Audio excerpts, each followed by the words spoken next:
वो एक नंबर। नमस्कार साथियों, आप सभी का मुकेश क्लासेस के ऑनलाइन प्लेटफॉर्म पर हार्दिक स्वागत है।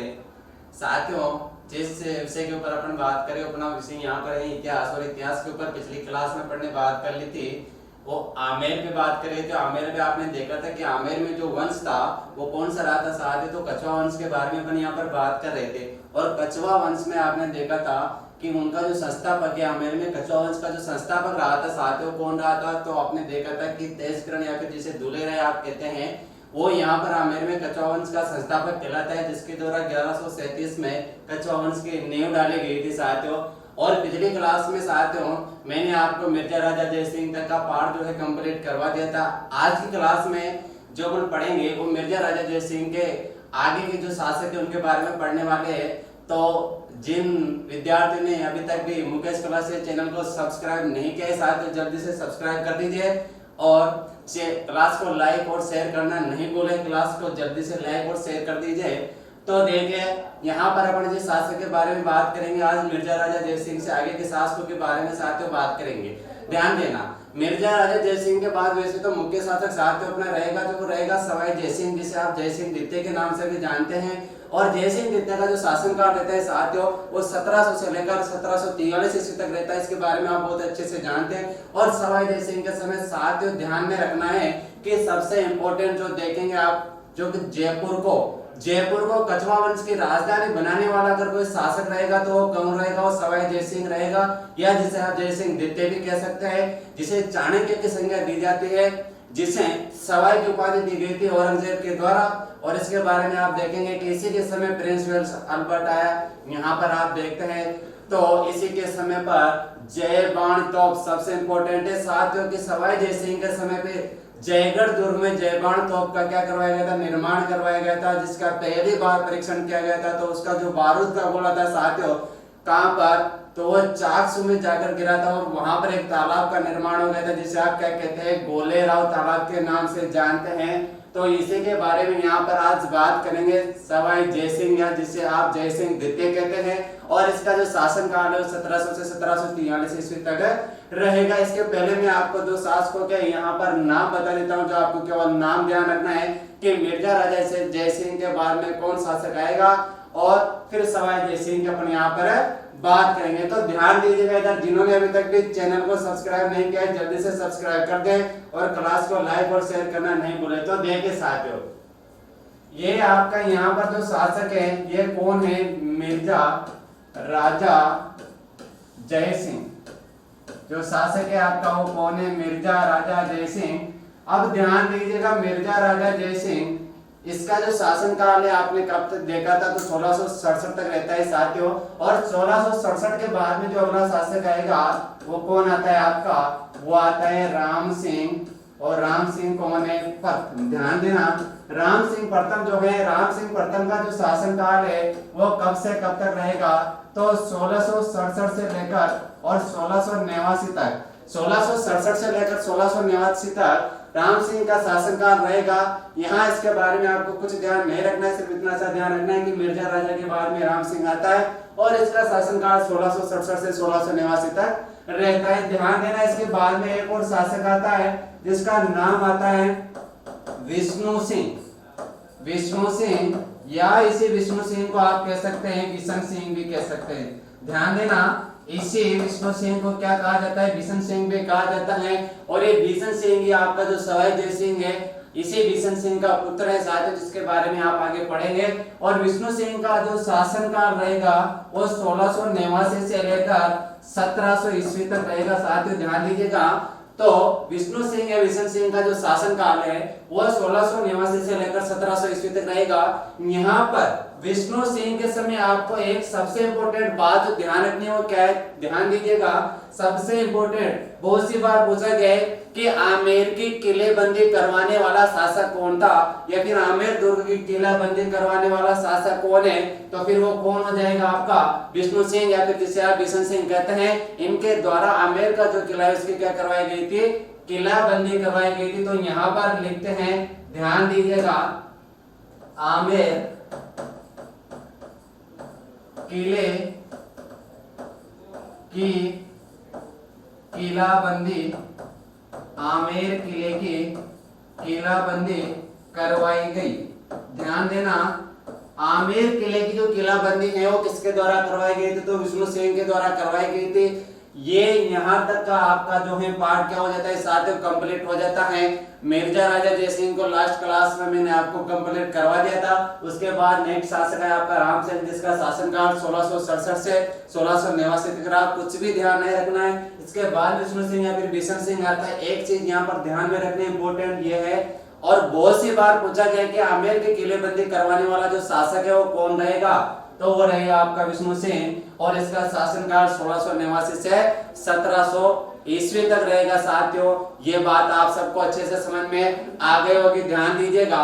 अब बात करते हैं इसके बाद में अगले शासक की बात करेंगे। तो अगला शासक आपका रहेगा, वो मैंने आपको बता दिया कौन रहने वाला है, तो वो रहेगा आपका कौन?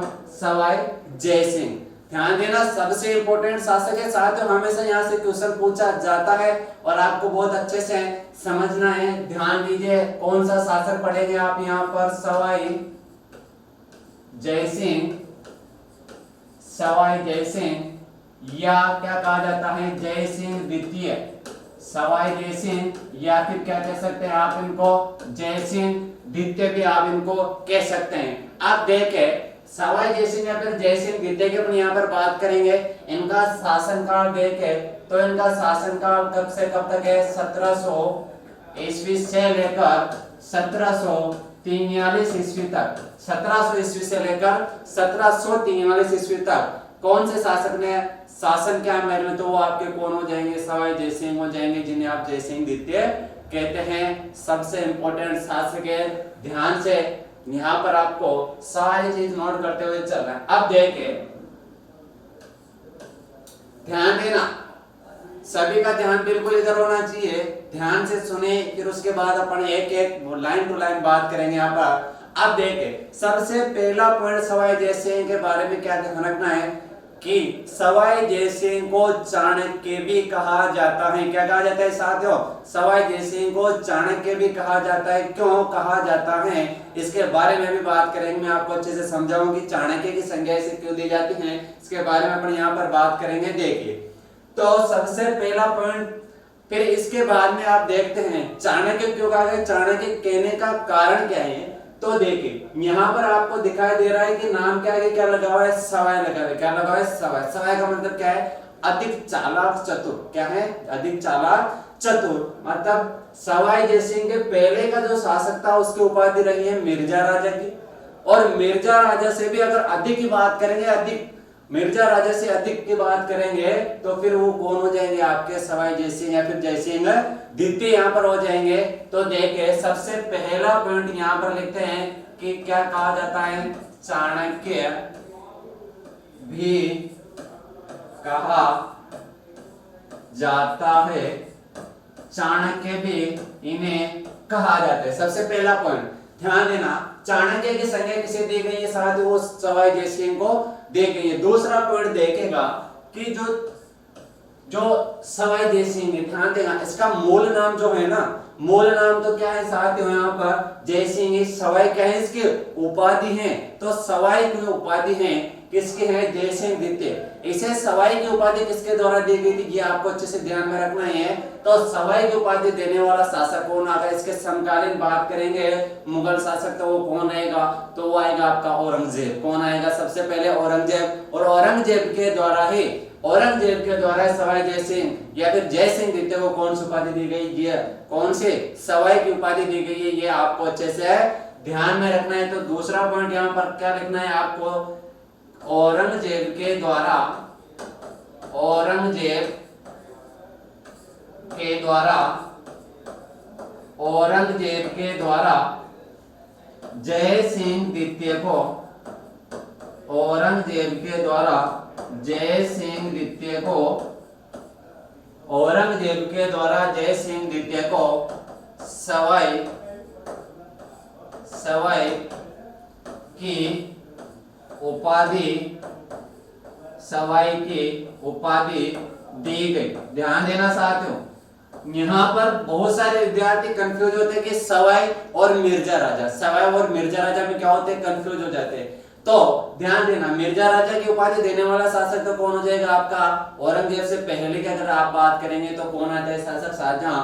और वहां पर आप देखते हैं कि वहां पर मिर्जा राजा की उपाधि दी गई थी कौन से अभियान पर, जब गांधार अभियान पर भेजा गया था 1638 में, उस समय जय सिंह प्रथम को मिर्जा राजा की उपाधि दी गई थी। और यहाँ पर सवाई की उपाधि किसके द्वारा दी जा रही है, औरंगजेब के द्वारा जय सिंह द्वितीय को सवाई की उपाधि दी जा रही है। ये बात आप सबको अच्छे से समझ में आ गई।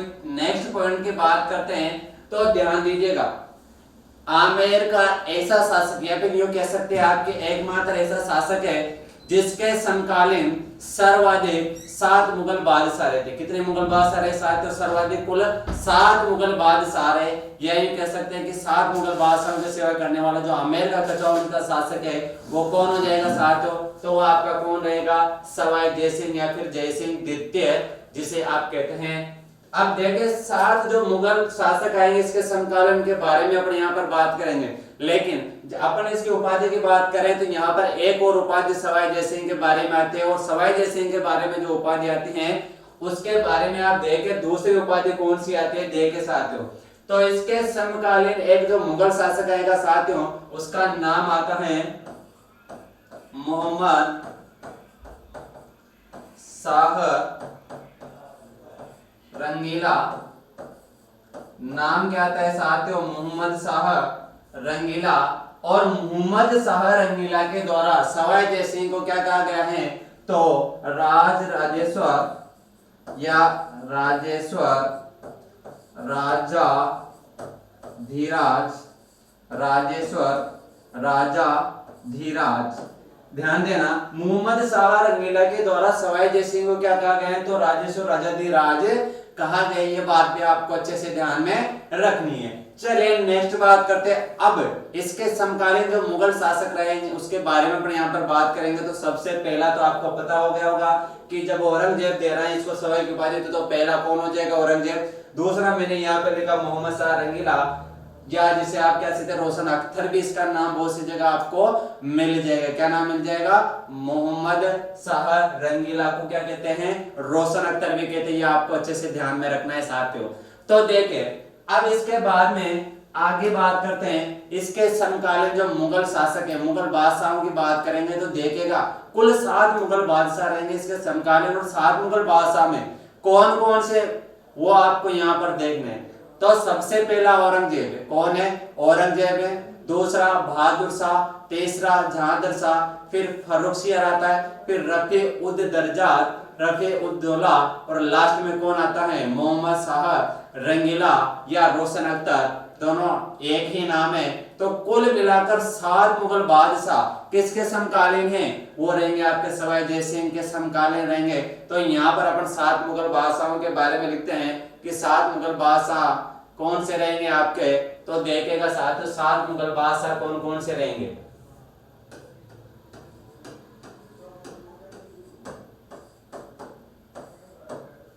तो पहला आपने देखा कि सवाई की उपाधि देने वाला कौन है, तो सबसे पहला कौन हो जाएगा आपका औरंगजेब। औरंगजेब के बाद में आप देखेंगे बहादुर शाह प्रथम, दूसरा शासक है बहादुर शाह प्रथम। तीसरा आप देखेंगे इसके बाद में आता है जहांगीर शाह, तीसरा शासक कौन है, जहांगीर शाह। और जहांगीर शाह के बाद में आता है रफी उद दर्जात।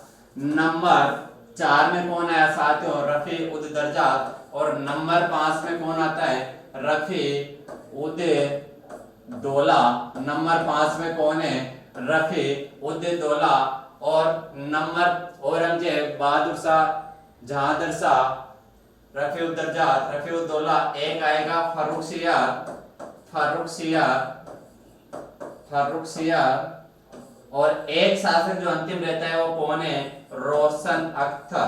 क्या नाम है, रोशन अख्तर। या इसी रोशन अख्तर को क्या कहा जाता है, मोहम्मद शाह रंगीला भी कहा जाता है। क्या कहा जाता है, मोहम्मद शाह रंगीला इसको कहा जाता है। तो इस तरह से कुल मिलाकर कितने मुगल शासक आएंगे इसके समकालीन, कुल 7 मुगल शासक रहेंगे और 7 मुगल शासकों की सेवा करने वाला आमेर का जो शासक है वो कौन रहेगा, तो वो सवाई जयसिंह हो जाएगा, आप जिसे आप जयसिंह द्वितीय भी कहते हैं। और मैंने आपको पहले ही बता दिया है कि जो जयसिंह द्वितीय हैं, जयसिंह द्वितीय के पिता की अगर बात करेंगे तो पिता में मैंने आपको पहले ही बता दिया कि बिशन सिंह या फिर विष्णु सिंह जिसने आमेर के किले की किलाबंदी करवाई थी, वो यहाँ पर सवाई जयसिंह क्या हो जाएंगे साथियों, पिता है। क्या हो जाएंगे, पिता है। या फिर बिशन सिंह का पुत्र कौन है, सवाई जयसिंह या फिर जयसिंह द्वितीय। यहाँ तक की बात आप सबको अच्छे से समझ में आ गई होगी।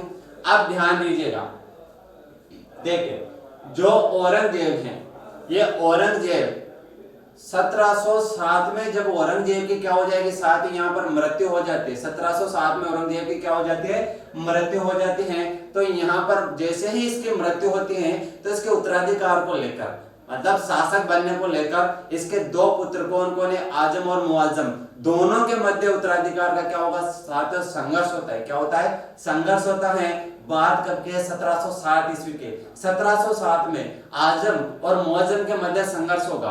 अब ध्यान दीजिएगा, आजम और मुआज्जम दोनों के मध्य संघर्ष होता है और इस संघर्ष को मुआज्जम जीत लेता है और ये मुआज्जम ही आगे चलकर किस नाम से शासक बनेगा, बहादुर शाह प्रथम के नाम से शासक बनता है। बहादुर शाह प्रथम के नाम से जैसे ही शासक बनता है क्या करेगा, अब ध्यान देना इंपॉर्टेंट बात यह है, जैसे ही ये शासक बनता है और जब उत्तराधिकार का संघर्ष हुआ था तो इस आमेर के शासक सवाई जयसिंह के द्वारा आजम का साथ दिया गया था और आजम इस संघर्ष में क्या होता है, पराजित हो जाता है। शासक कौन बनता है, मुआज्जम।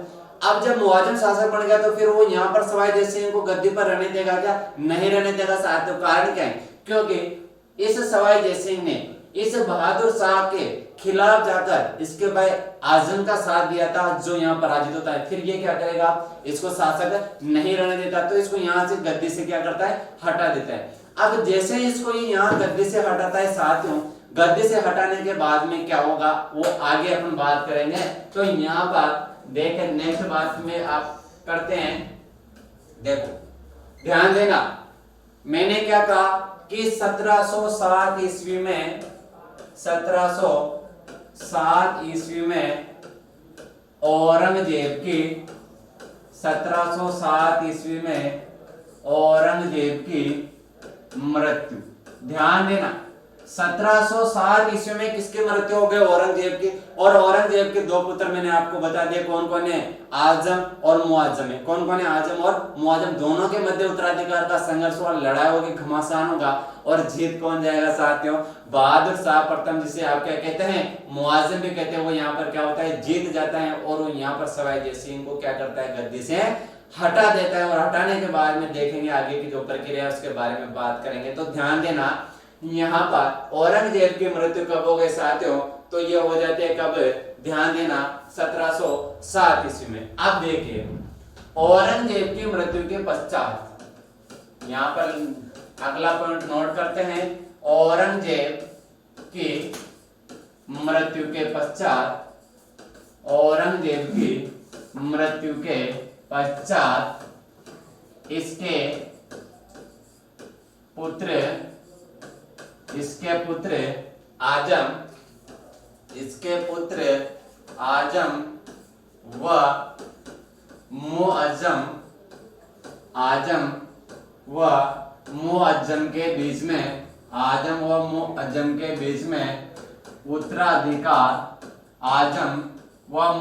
के बीच में उत्तराधिकार, का संघर्ष हुआ।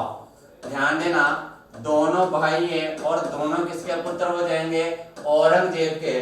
और जैसे ही 1707 में औरंगजेब की मृत्यु हो गई तो दोनों क्या करेंगे, राजगद्दी को या सिंहासन को पाने के लिए दोनों क्या करेंगे साथियों, यहाँ पर आपस में लड़ाई करते हैं, युद्ध करते हैं। और जो युद्ध करते हैं उसे आप कौन सा युद्ध करते हैं, जज्जाओं का युद्ध करते हैं। 1707 ईस्वी में लड़ा जाएगा, ध्यान रखना है कौन सा युद्ध हो जाएगा, जज्जाओं का युद्ध हो जाएगा। देखो यहाँ पर अब लिखते हैं उत्तराधिकार का संघर्ष हो गया और जो संघर्ष हुआ साथ ही उसे आप क्या कहेंगे, जज्जाओं का युद्ध कहते हैं। और जो जज्जाओं का युद्ध वो कब लड़ा गया था, 1707 में। और कहां पर लड़ा गया था, कहां पर, आगरा। और आगरा कहां पड़ता है, यूपी में। जहां पर कौन सा युद्ध लड़ा गया है, आपका जज्जाओं का युद्ध लड़ा गया है। देखिए नेक्स्ट यहाँ पर लिखते हैं कौन सा युद्ध हो जाएगा आपका साथियों, जजाऊ का युद्ध हो जाएगा। कौन सा युद्ध हो जाएगा, जजाऊ का युद्ध हो जाएगा। देखे जजाऊ युद्ध, जजाऊ युद्ध।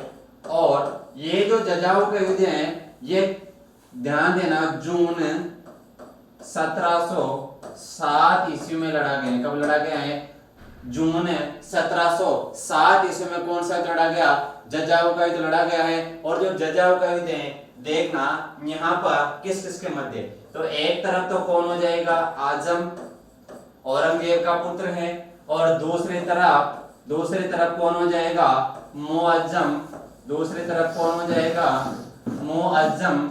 ये भी किसका पुत्र है, औरंगजेब का पुत्र है। ध्यान देना आजम भी औरंगजेब का पुत्र है, मुअज्जम भी औरंगजेब का पुत्र है। दोनों जो भाई हैं आपस में लड़ाई कर रहे हैं, किसको लेकर, उत्तराधिकार को या फिर शासक बनने को लेकर लड़ाई कर रहे हैं यहाँ पर। आप ध्यान देना ये जो आजम है, इस आजम का साथ देने के लिए जो आमेर में वर्तमान शासक है वो कौन है, सवाई जय सिंह। कौन है, सवाई जय सिंह।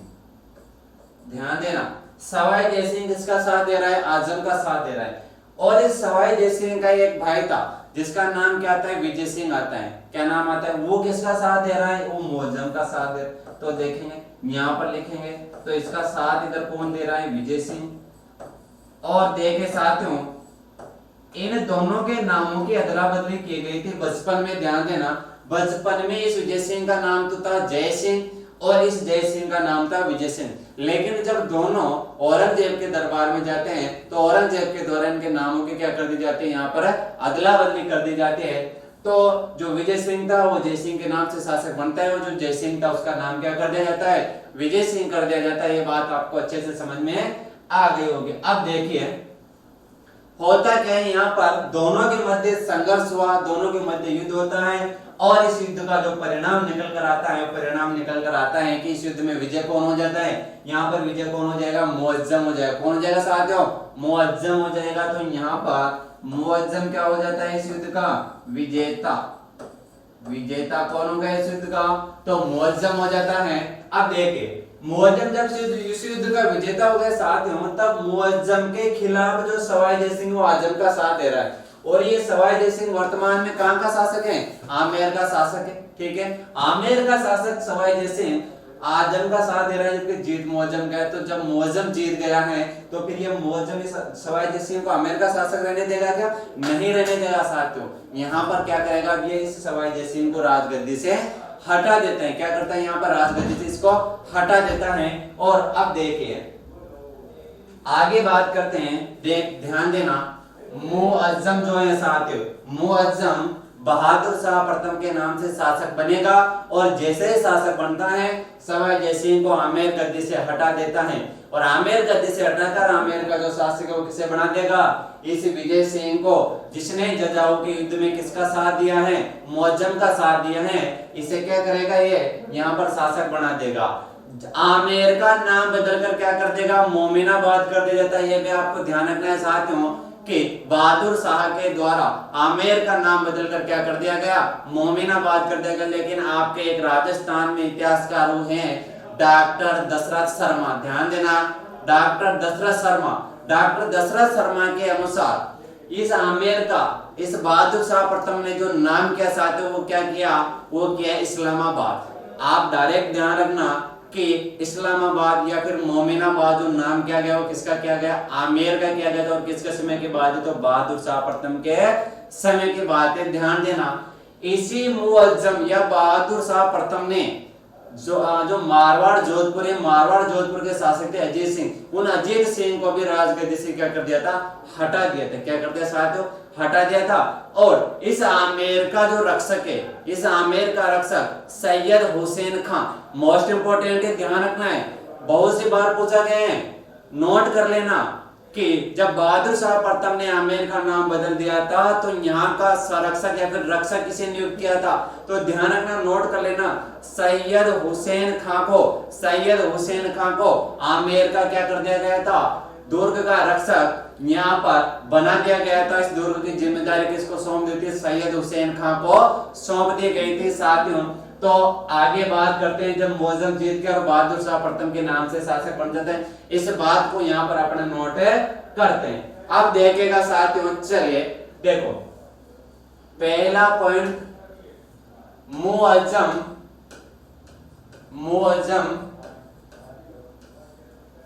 जीतकर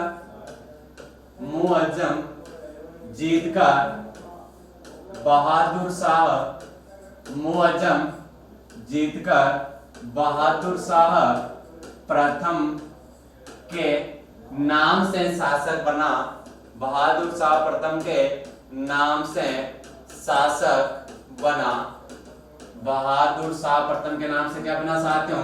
शासक बना है, ध्यान देना है। अब आगे देखिए दूसरा पॉइंट, शासक बनते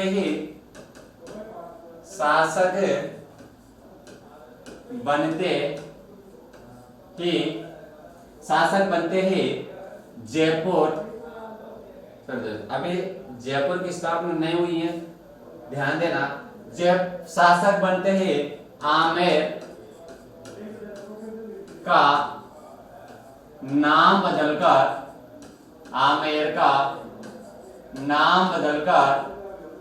मोमिनाबाद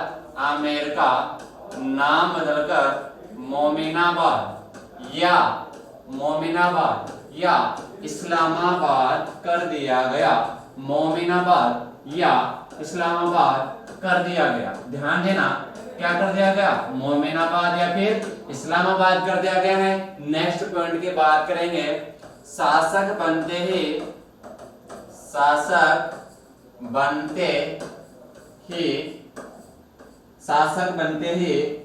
सवाई जयसिंह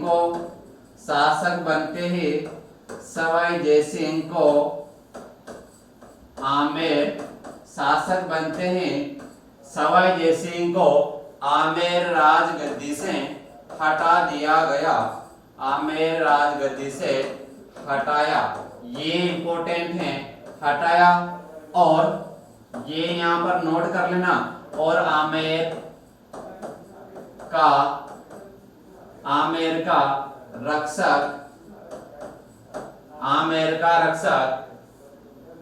का रक्षक किसे नियुक्त किया? तो देखिए कौन हो जाएगा? सैयद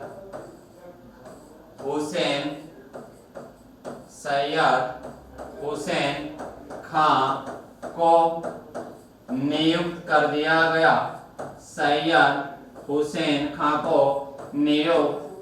दिया गया। ध्यान देना, किसे नियुक्त कर दिया है? सैयद हुसैन खां को नियुक्त कर दिया गया है। नेक्स्ट देखे तो मैंने आपको बताया कि जोधपुर के शासक, या लिखते थे सीधा कि मारवाड़ के शासक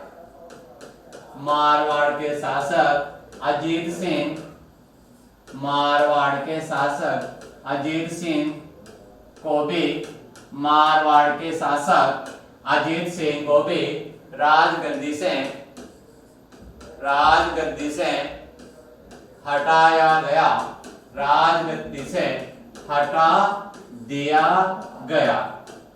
इसे तो यहाँ पर मारवाड़ जोधपुर के जो शासक है उन्हें भी क्या कर दिया गया? राजगद्दी से हटा दिया गया है। तो ये जो है आपके बहादुर शाह प्रथम ने शासक बनते हैं, सबसे पहला काम ये क्या। अब आगे नेक्स्ट अपन इसके बारे में बात करेंगे। तो देखिए साथियों, नेक्स्ट किसके बारे में बात करेंगे अपन? तो अपन बात करेंगे देखिए देवारी का समझौता, सबसे इंपॉर्टेंट है, ध्यान रखना है। देवारी का समझौता मारवाड़ में पढ़ेंगे, मेवाड़ में पढ़ेंगे, और आप यहाँ जब आमेर के कछुआ वंश पढ़ रहे तो यहाँ पर भी पढ़ेंगे। तो ध्यान देना, आमेर, मारवाड़, जोधपुर, देवारी का समझौता ऐसा पॉइंट है जो आप तीनों जगह पढ़ते हैं साथियों, और बहुत सारे स्टूडेंट यहाँ पर क्या होते हैं? कंफ्यूज हो जाते हैं। ध्यान देना, जो देवारी का समझौता है 1707-1708 के समय की बात है, और देवारी कहाँ पड़ता है? उदयपुर में पड़ता है। किसके मध्य समझौता हुआ था? तो ध्यान देना, यहाँ पर आमेर में शासक कौन है? सवाई जय सिंह। मारवाड़ के शासक कौन है? अजीत सिंह। और मेवाड़ के कौन हो जाएंगे? अमर सिंह। कौन हो जाएंगे साथियों? अमर सिंह। ये तीनों के मध्य एक समझौता होगा, और समझौते के तहत ये इन तीनों की जो सेना है, संयुक्त सेना मिलकर किसका ऊपर आक्रमण करेगी? बहादुर शाह प्रथम, और साथ साथ आप देखेंगे कि आमेर का जो शासक है वो कौन बन गया? विजय सिंह बन गया। इसके ऊपर तीनों की संयुक्त सेना मिलकर आक्रमण करती है और इसे क्या कर देती हैं? पराजित कर देती है। क्या कर देगी? साथियों, पराजित कर देगी। और वापस से आमेर का जो शासक है वो कौन बन जाएगा? सवाई जय सिंह। यहाँ पर वापस से आमेर का क्या बन जाता है? शासक बन जाता है। आपको ध्यान में रखना है। तो वापस से शासक बनने के लिए कौन सा समझौता हुआ? देवारी का समझौता। बात कब की है? 1707-8 की बात है। देवारी उदयपुर में पड़ता है। किन किन के मध्य हुआ था? तो मेवाड़, मारवाड़ और आमेर के तीनों शासकों के मध्य हुआ। तीनों की संयुक्त सेना ने मिलकर वापस से विजय सिंह के ऊपर आक्रमण किया और विजय सिंह को पराजित किया। सैयद हुसैन का जो आमेर का रक्षक बनाया था, किसने? बहादुर शाह प्रथम ने। इसे भी यहाँ पराजित करके भगा दिया जाता है और वापस से आमेर में शासक कौन करेगा? वो आपका आमेर में शासन करने वाला शासक सवाई जय सिंह हो जाएगा। अब देखो, देवारी का समझौता क्या था? क्या शर्तें रखी गई कि जो देवारी का समझौता उसमें मारवाड़ और मेवाड़ के शासकों ने किसकी सहायता की? सवाई जय सिंह की सहायता की। देखो, मेवाड़ में आप देखेंगे तो यहाँ पर अमर सिंह की पुत्री का नाम क्या आता है? चंद्र कंवर। क्या नाम इसका? चंद्रा कंवर। चंद्रा कंवर का विवाह शर्त के साथ में सवाई जय सिंह के साथ किया जाएगा। शर्त क्या रखी गई है? शर्त रखी गई है कि चंद्र कंवर से होने वाली संतान ही, चंद्र कंवर से होने वाली संतान ही आमेर का अगला शासक बनेगी। ये शर्त किसने रखी? मेवाड़ शासक अमर सिंह ने रखी है कि चंद्र कंवर की जो संतान है वही कहां का शासक होगी? आमेर का शासक होगी। ये शर्त कौन मान लेता है? सवाई जय सिंह मान लेता है। दूसरा, मारवाड़ का शासक कौन है आपका? वो है अजीत सिंह। अजीत सिंह की पुत्री का नाम क्या है? उसका नाम आता है सूरज कंवर। और अजीत सिंह भी अपनी पुत्री सूरज कंवर का विवाह किसके साथ कर देता है? सवाई जय सिंह के साथ में कर देता है। अब ध्यान देना, चंद्र कंवर का विवाह किसके साथ हुआ? सवाई जय सिंह के साथ में। और सूरज कंवर का भी किसके साथ? सवाई जय सिंह के साथ। लेकिन जो चंद्र कंवर का विवाह हुआ है वो शर्त के साथ में हुआ है, ये ध्यान में रखना है। और शर्त रखी गई है कि चंद्र कंवर से होने वाले संतान आमेर का क्या बनेगी? अगला शासक बनेगी। और यह शर्त कौन मान लेता है? सवाई जय सिंह। और यह शर्त मानने के बाद में सवाई जय सिंह और चंद्र कंवर का क्या हो जाता है? सातवें विवाह हो जाता है। और ये तीनों संयुक्त सेनाएं मिलकर फिर आक्रमण करती हैं और यहाँ पर वापस आमेर का शासक कौन बन जाता है? सवाई जय सिंह बनता है। तो चले इस बात को अपन अब यहाँ पर नोट कर लेते हैं। देखिए साथियों, यहाँ पर ध्यान देना। तो बात करें अपन किसकी? देवारी समझौता। समझौता कौन सा है? देवारी समझौता। कौन सा समझौता है? देवारी समझौता। और जो देवारी समझौता है यह कब होता है आपका? 1707-8 में होता है। और देवारी जो स्थान है कहां पर पड़ता है? उदयपुर में। कहां पर पड़ेगा? उदयपुर में आपका देवारी स्थान पड़ता है। और 1707-8 की बात है। और किस इसके मध्य ये हो रहा है ये आपको अच्छे से ध्यान में रखना है। तो मैंने आपको बताया कौन कौन हो जाएंगे? मेवाड़, मारवाड़ और आमेर हो जाएगा। ध्यान देना, मेवाड़, मारवाड़ और आमेर हो जाएगा। और ध्यान देना, मेवाड़, मारवाड़ और आमेर, ध्यान दीजिएगा। देखिए, तो देवारी समझौते की यहाँ पर अपन बात कर रहे हैं साथियों। किसकी बात कर रहे हैं? देवारी समझौते की। तो देखिए, एक तरफ तो कौन है आपका? आमेर, जिसके बारे में आप पढ़ रहे हैं। और आमेर का जो शासक है, आमेर का शासक कौन है साथियों? तो सवाई जय सिंह है। कौन है? सवाई जय सिंह है। दूसरा आप देखेंगे तो मेवाड़ भी, और मेवाड़ का शासक कौन है? अमर सिंह द्वितीय। कौन है? अमर सिंह द्वितीय। और इसके बाद आप देखेंगे तो कौन है? मारवाड़। और मारवाड़ का जो शासक है वो कौन हो जाएगा? अजीत सिंह। कौन हो गया? अजीत सिंह कहां का शासक हो जाता है? तो वो मारवाड़ का शासक हो जाता है। तीनों के मध्य कौन सा समझौता हो रहा है? तो देवारी का समझौता हो रहा है। और देखे, इस अमर सिंह की पुत्री है, देखे पुत्री, अमर सिंह की पुत्री। और अमर सिंह की पुत्री का नाम क्या है? चंद्रा कंवर है। क्या नाम है? चंद्रा कंवर। और ध्यान देना, अजीत सिंह की भी एक पुत्री है। और अजीत सिंह की जो पुत्री है उसका नाम क्या हो जाएगा? उसका नाम हो जाएगा सूरज कंवर। ध्यान देना, कंफ्यूजन नहीं होना है। अजीत सिंह के पुत्री कौन है? सूरज कंवर है। अमर सिंह के पुत्री कौन है? चंद्रा कंवर है। अमर सिंह कहां का शासक है? मेवाड़ का। और अजीत सिंह कहां का शासक है? मारवाड़ जोधपुर का शासक है। आप ध्यान दीजिएगा, तीनों के मध्य एक समझौता हो रहा है। समझौते के तहत शर्त रखी जा रही है कि चंद्रा कंवर का विवाह किसके साथ कर दिया जाएगा? जय सिंह के साथ कर दिया जाएगा। लेकिन शर्त क्या रखी गई? शर्त रखी गई है कि इससे होने वाली संतान ही आमेर का क्या बनेगी? अगला शासक बनेगी। ये बात आपको बहुत अच्छे से ध्यान में रखना है। तो यहां रखते हैं, देखिए यहां पर नोट करेंगे आप। तो देखिए सबसे पहला पॉइंट, मेवाड़ शासक अमर सिंह द्वितीय ने, मेवाड़ शासक अमर सिंह द्वितीय ने अपनी पुत्री चंद्रा कंवर का विवाह, अपनी पुत्री चंद्रा कंवर का विवाह इस शर्त पर, चंद्रा कंवर का विवाह इस शर्त पर सवाई जय सिंह के साथ में, सवाई जय सिंह के साथ में किया, सवाई जय सिंह के साथ में किया कि चंद्रा कंवर की संतान ही, चंद्रा कंवर की संतान ही, चंद्रा कंवर की संतान ही आमेर का, चंद्रा कंवर की संतान ही आमेर का अगला उत्तराधिकारी होगा। ध्यान देना, तो शर्त क्या रखी है अमर सिंह ने?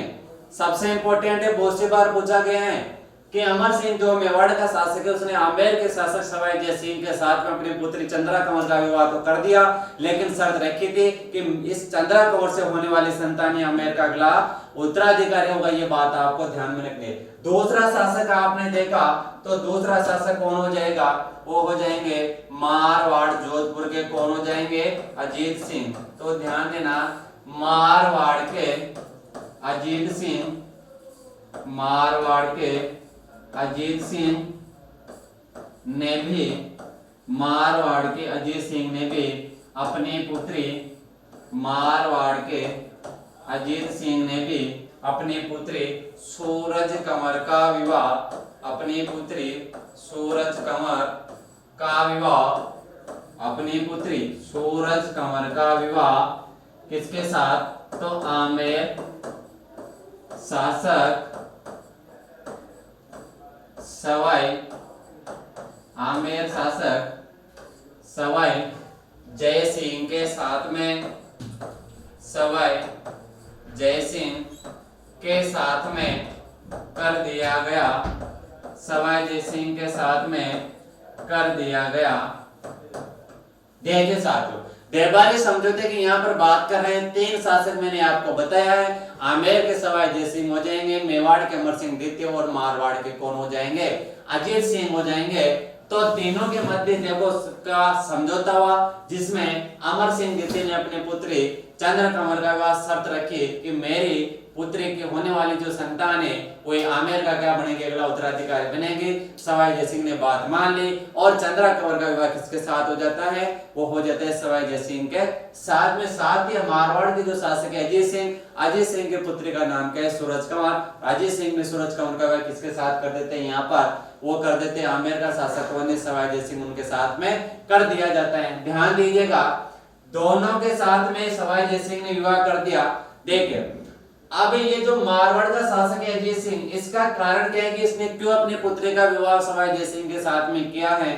तो उसका कारण है, इसके पहले आपने जो 1707 में जजाऊ का युद्ध देखा साथियों, उस जजाऊ के युद्ध में सवाई जय सिंह के साथ साथ इस अजीत सिंह ने भी किसका साथ दिया था? आजम का साथ दिया था, जो क्या होता है? पराजित हो जाता है। और जो मुअज्जम जीतता है वो इन दोनों का क्या करता है? राजगद्दी से हटा देते हैं। जब राजगद्दी से हटा दिया गया तो फिर ये दोनों क्या करेंगे? चुप बैठेंगे क्या? नहीं बैठने वाले। इसलिए क्या करेंगे? तीनों मिलकर, देखो तीनों मिलकर किसके ऊपर आक्रमण करेंगे? अब उस विजय सिंह के ऊपर या फिर जो सैयद हुसैन खां है जो आमेर का दुर्ग रक्षक बनाया गया था और किसके द्वारा, बहादुर शाह प्रथम के द्वारा उस पर क्या करेंगे, आक्रमण करेंगे। देखो तीनों के मध्य समझौता होगा, शर्त भी हो गई, विवाह भी हो गई, सारी बातें हो गई। अब देखे इसके आगे क्या होता है, तो देखे आगे के पॉइंट पर अपन बात करते हैं।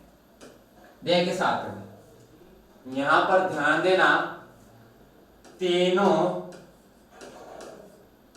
की, अब यहाँ पर तीनों से मतलब समझ जाना आपके, एक तो आमेर, दूसरा कौन हो गया आपका मारवाड़ और तीसरा कौन हो जाएगा मेवाड़। तीनों की संयुक्त सेना मिलकर, तो समझ जाना कि तीनों की संयुक्त सेना मिलकर, तीनों की संयुक्त सेना मिलकर, तीनों की संयुक्त सेना मिलकर विजय सिंह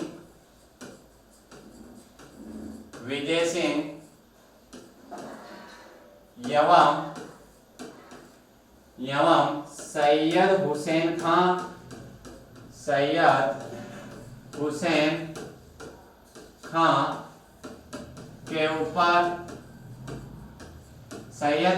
खां के ऊपर आक्रमण करते हैं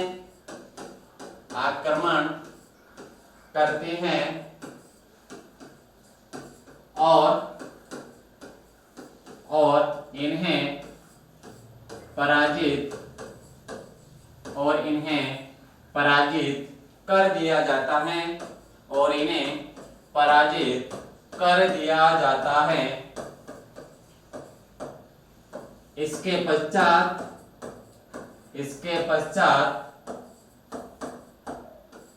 वापस आमेर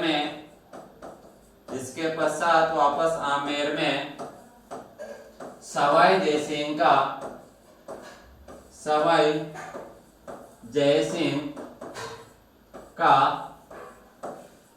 अधिकार हो जाता है। सवाई जय सिंह का अधिकार हो जाता है। ये बात आपको ध्यान में रखना है कि जब 1707-8 में जो देवारी का समझौता उदयपुर में मारवाड़ मेवाड़ आमेर के बीच में तीनों शासकों के मध्य होता है और उस तीनों की संयुक्त सेना मिलकर कहां पर आक्रमण करेगी, विजय सिंह और सैयद हुसैन खां के ऊपर, तो क्या होता है यहाँ पर इन्हें पराजित कर दिया जाता है और वापस से आमेर पर किसका अधिकार हो जाता है, तो आमेर पर वापस सवाई जय सिंह का अधिकार हो जाता है। साथियों अब ध्यान देना, यहां से बहुत सी बार क्वेश्चन पूछा जाता है और देखिए इसके आगे के जो पॉइंट आप नोट करेंगे वहां से हमेशा क्वेश्चन पूछा जाता है।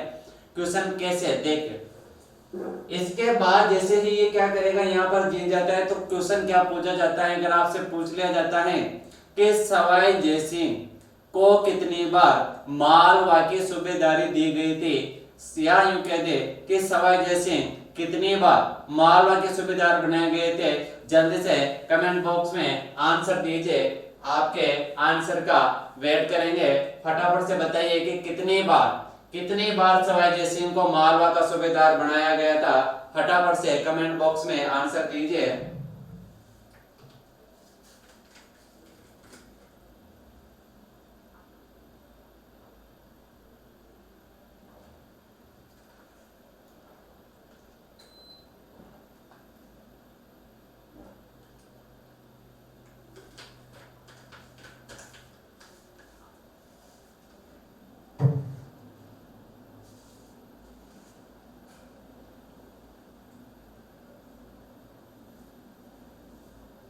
चलिए साथियों आगे बात करते हैं।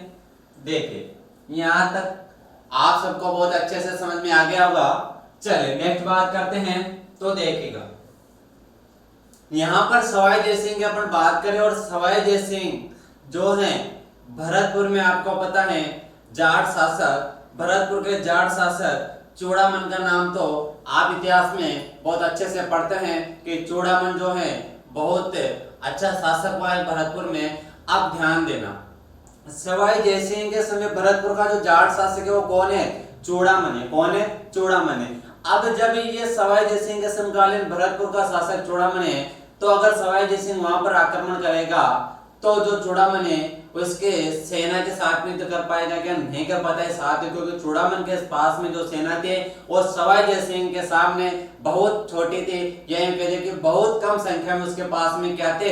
सैनिक थे। बहुत कम संख्या में उसके पास क्या थे? सैनिक थे।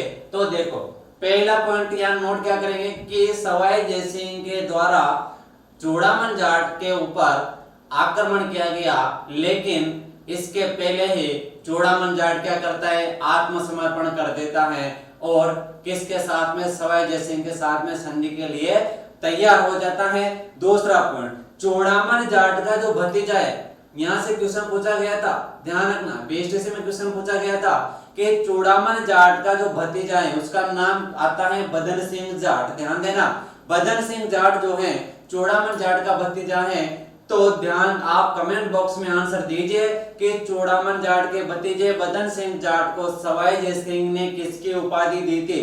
फटाफट से कमेंट बॉक्स में आंसर दीजिए कि जो है सवाई जय सिंह ने बदन सिंह जाट को किसकी उपाधि दी थी और साथ में कौन सी जागीर उपहार स्वरूप दी थी? साथ फटाफट से कमेंट बॉक्स में आंसर दीजिए। तो चलिए नेक्स्ट आगे बात करते हैं, आप आंसर दीजिएगा। तो यहां पर लिखते हैं वापस, या यहां पर सीधा सा लिखते हैं दोबारा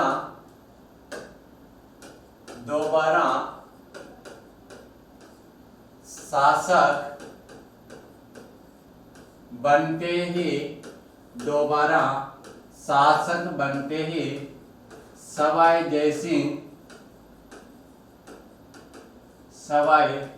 जय सिंह के द्वारा, सवाई जय सिंह के द्वारा भरतपुर के जाट शासक, भरतपुर के जाट शासक चूड़ामन के ऊपर, भरतपुर के जाट शासक चूड़ामन के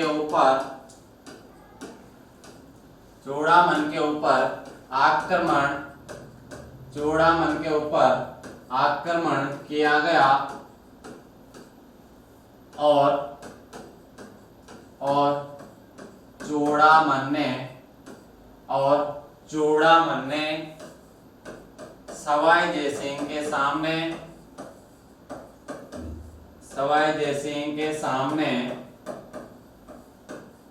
आत्मसमर्पण कर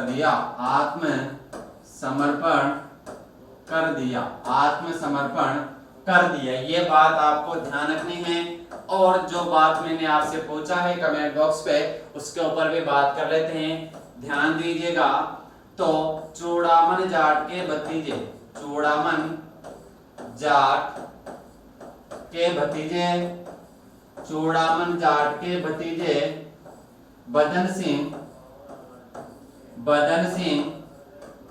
जाट को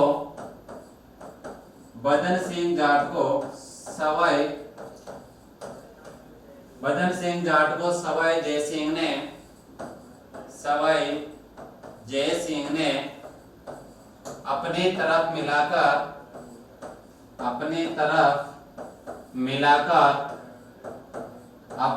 मिलाकर ब्रिज राजा, ये ध्यान रखना, साथ में बीएसटीसी में पूछा गया क्वेश्चन है, ब्रिज राजा की उपाधि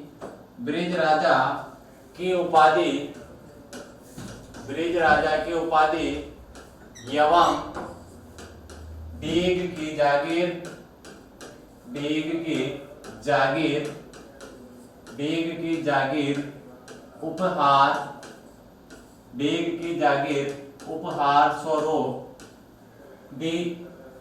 की जागीर उपहार स्वरूप दी थी। ये बात आप सबको अच्छे से समझ में आ गई होगी। ध्यान देना, भरतपुर का शासक कौन है? चूड़ामन जाट है। चूड़ामन जाट के ऊपर आक्रमण किया और उसके आत्मसमर्पण के लिए विवश कर दिया। उसने आत्मसमर्पण कर दिया, संधि के लिए तैयार हो गया है। अब देखिए चूड़ामन जाट का भतीजा कौन है? बदन सिंह जाट है, जिसे सवाई जय सिंह ने अपनी तरफ मिला लिया है और अपनी तरफ मिलाकर उसे किसकी उपाधि दे दी? ब्रज राजा के, और साथ में कौन से जागीर उपहार स्वरूप देते हैं? डीग। डीग भी कहाँ पड़ता है? भरतपुर। और डीग भरतपुर को क्या कहा जाता है साथियों? जल महलों की नगरी भी कहा जाता है। ध्यान रखना, जल महलों की नगरी किसे कहा जाता है? भरतपुर, बेग भरतपुर को कहा जाता है। ये आप सबको बहुत अच्छे से पता होगा। अब ध्यान दीजिएगा साथियों, यहाँ पर बात करेंगे आगे तो देखिए, यहाँ अब जैसे ही ये सारी बात अपन यहाँ पर कर लेते हैं, इसके बाद में युद्ध होता है, और जो युद्ध होता है वो कौन सा युद्ध होता है? मंदसौर का युद्ध होता है। और मंदसौर का युद्ध कब लड़ा जाता है? 1733 ईस्वी में लड़ा जाता है। और 1733 में किस के मध्य लड़ा जाएगा? तो एक तरफ तो कौन हो जाएंगे आपके मराठा, और दूसरी तरफ कौन रहेंगे? सवाई जयसिंह रहेंगे। और ध्यान देना साथियों, कारण क्या है उसका कारण भी अपन यहाँ पर देखेंगे। तो देखिए, सबसे पहले आप ध्यान देना, इधर अच्छे से ध्यान से सुनना है। देखिए, इस सवाई जयसिंह की एक बहन थी, और बहन का नाम क्या आता है? अमर कुंवरी आता है। नाम क्या आता है साथियों? अमर कुंवरी। इस अमर कुंवरी का जो विवाह है, उस अमर कुंवरी का विवाह बूंदी के शासक बुद्ध सिंह हाड़ा के साथ में कर दिया जाता है। लेकिन बहुत समय तक इस अमर कुंवरी के कोई संतान नहीं होने की वजह से सवाई जयसिंह बूंदी रियासत में हस्तक्षेप करता है, और करवर क्षेत्र का जागीरदार था कौन? सालिम सिंह। उस सालिम सिंह का पुत्र आता है दलेल सिंह। उस दलेल सिंह के साथ में अपनी पुत्री का विवाह करके और उस दलेल सिंह को कहां का शासक घोषित कर देता है? उस दलेल सिंह को बूंदी का शासक बना देता है। ये बात जब बुद्ध सिंह को पता चलते हैं, तो बुद्ध सिंह क्या करता है? बुद्ध सिंह की पत्नी जो अमर कुंवरी, किसके बहन है? वो है सवाई जयसिंह की बहन। वो मराठाओं को राजस्थान में आने का सबसे पहले न्योता देती हैं। और ध्यान रखना, मराठा राजस्थान में सर्वप्रथम कहां पर आएंगे? तो बूंदी रियासत में आएंगे। किसने बुलाया? तो बुद्ध सिंह हाड़ा जो बूंदी का शासक है, उसकी पत्नी अमर कुंवरी, बहन है सवाई जयसिंह के, उसने यहाँ पर मराठाओं को बुलाया। ध्यान देना, कारण क्या था? कुछ समय बाद अमर कुंवरी को एक संतान प्राप्त होती है, और उसका नाम क्या था? उम्मेद सिंह। उस उम्मेद सिंह को वापस बूंदी का शासक बनवाएगी कौन? अमर कुंवरी। और अमर कुंवरी अपने पुत्र को शासक बनाने के उद्देश्य से ही जो मराठा हैं उन्हें कहां पर? बूंदी रियासत में बुलाती हैं। और यहाँ पर मराठा और सवाई जयसिंह के मध्य क्या होता है? फिर युद्ध होता है, और मंदसौर का युद्ध होता है 1733 ईस्वी में होता है। और इस युद्ध को कौन जीतते हैं? मराठा जीत जाते हैं। तो पहले अपन यहाँ पर बात कर लेते हैं कि मराठाओं का जो प्रवेश है, वो मराठाओं का प्रवेश राजस्थान में होने का कारण क्या है? क्यों यहाँ पर आए थे मराठा, और उनका आने का उद्देश्य क्या था, और किसने बुलाया था? तो इस बात को अपन यहाँ पर नोट कर लेते हैं। ध्यान देना, सबसे पहले सवाई जयसिंह की बहिने, और सवाई जयसिंह की जो बहिने हैं उसका नाम आता है अमर कुंवरी। सवाई जयसिंह की बहन अमर कुंवरी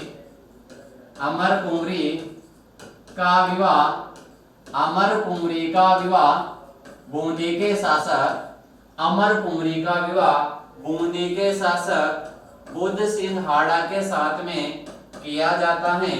बूंदी शासक बुद्ध सिंह हाड़ा, ध्यान देना, शासक होने बुद्ध सिंह हाड़ा के साथ में किया गया।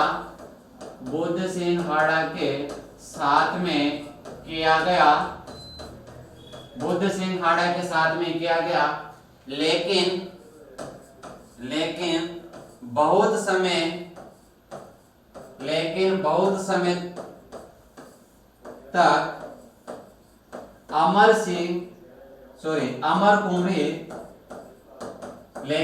समय तक अमर कुंवरी को कोई संतान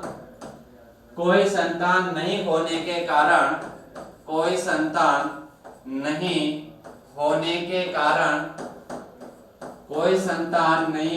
के कारण सवाई जयसिंह के द्वारा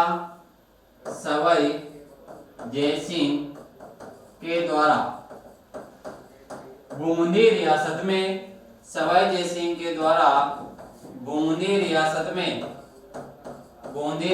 में हस्तक्षेप किया जाता है। और बूंदी का शासक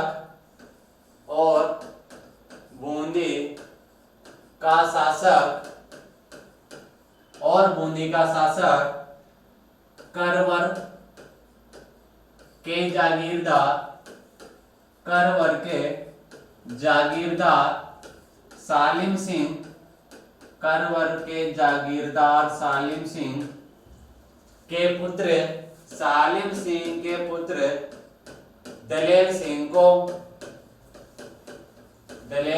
को बना दिया जाता है, बना दिया जाता है।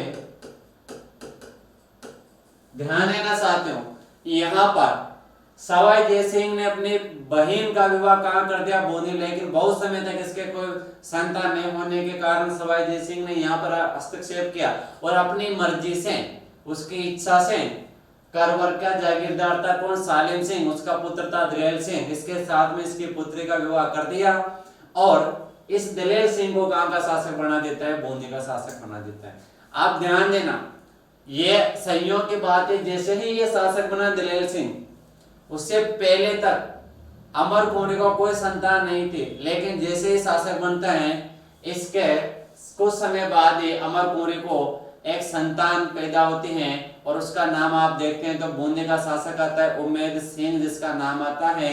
उस उम्मेद सिंह को शासक बनाने के लिए अमर कुंवरी जो है वो मराठों को राजस्थान में क्या करते हैं, बुलाती हैं, क्योंकि जो सवाई जय सिंह है ये जो है हस्तक्षेप करता रहता है और अमर कुंवरी और बुद्ध सिंह हाड़ा के कहने के बावजूद भी दलेल सिंह को यहाँ का शासक बनाए रखते हैं। इससे परेशान होकर बुद्ध सिंह हाड़ा और अमर कुंवरी दोनों जो है मराठाओं को कहां बुला लेते हैं, राजस्थान में। और सबसे पहले मराठा कौन सी रियासत में आते हैं, बूंदी रियासत में। पूछा गया कि उसने ध्यान रखना है मराठाओं का सर्वप्रथम राजस्थान में जो आगमन हुआ वो कहां पर, तो वो होता है आपका कौन सी रियासत में, बूंदी रियासत में। इस बात को यहाँ पर अपन नोट करते हैं तो देखिए, दलेल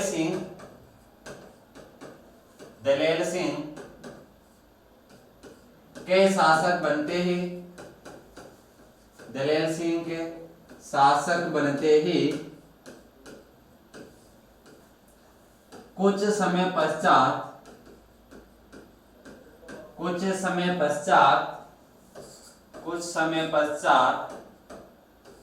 अमर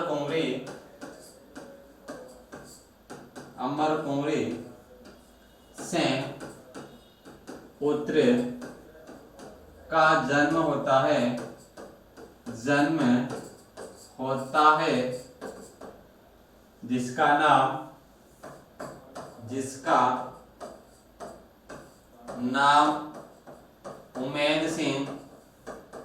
जिसका नाम उम्मेद सिंह रखा गया।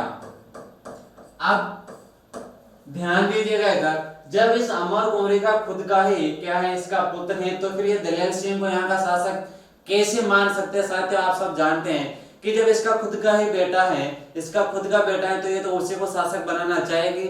और जब ये यह बात सवाई जय सिंह से बोलते हैं तो सवाई जय सिंह साफ मना कर देता है कि बूंदी का शासक तो कौन बना रहेगा, दलेल सिंह ये बना रहेगा, चाहे कुछ भी हो जाए शासक तो कौन रहेगा, दलेल सिंह रहेगा। बार बार अमर कुंवरी बुद्ध सिंह हाड़ा के समझाने के बावजूद सवाई जय सिंह इनकी बात नहीं मानता है और नहीं मानने के कारण जो है ये दोनों मतलब मुख्य रूप से अमर कुंवरी वो मराठाओं को राजस्थान में आने का न्योता देते हैं। और जैसे ही मराठा राजस्थान में आएंगे आप देखेंगे कि राजस्थान की जो है ऐसी कोई सी रियासत नहीं बचेगी साथियों जहां पर मराठाओं के द्वारा लूटपाट नहीं की गई थी।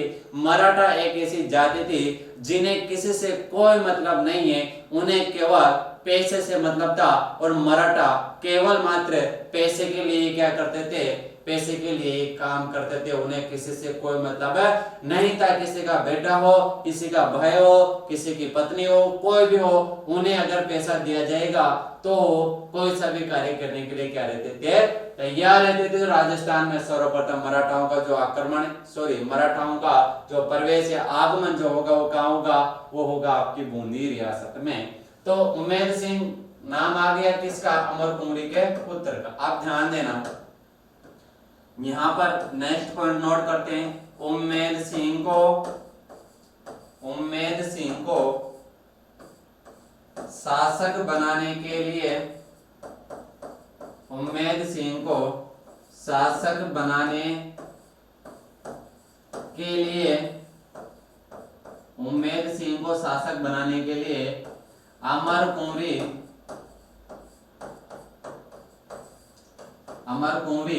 के द्वारा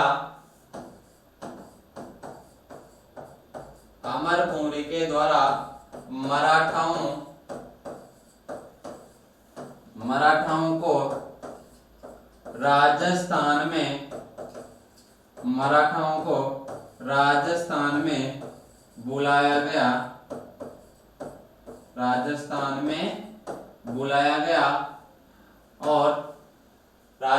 में बुलाया गया और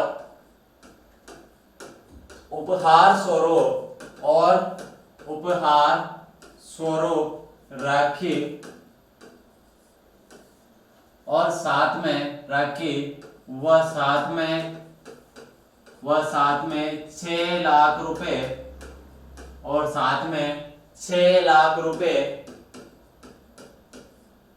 भेजे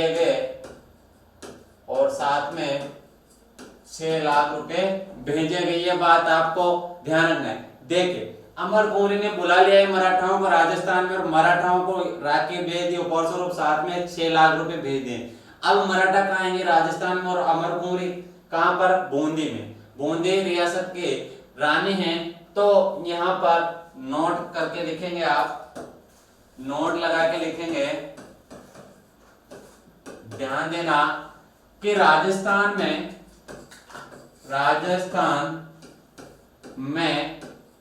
सर्वप्रथम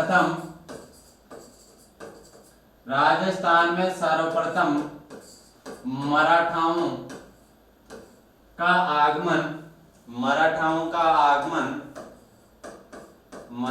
का आगमन बूंदी रियासत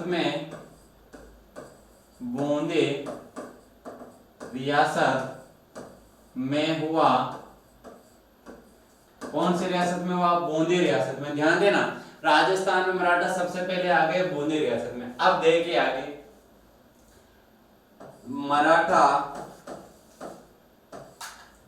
मराठाओं का बूंदी रियासत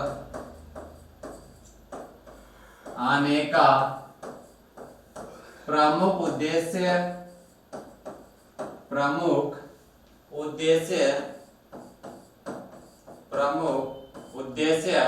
अमर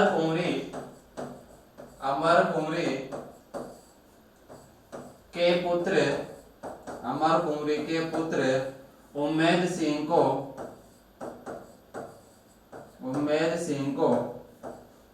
राजगद्दी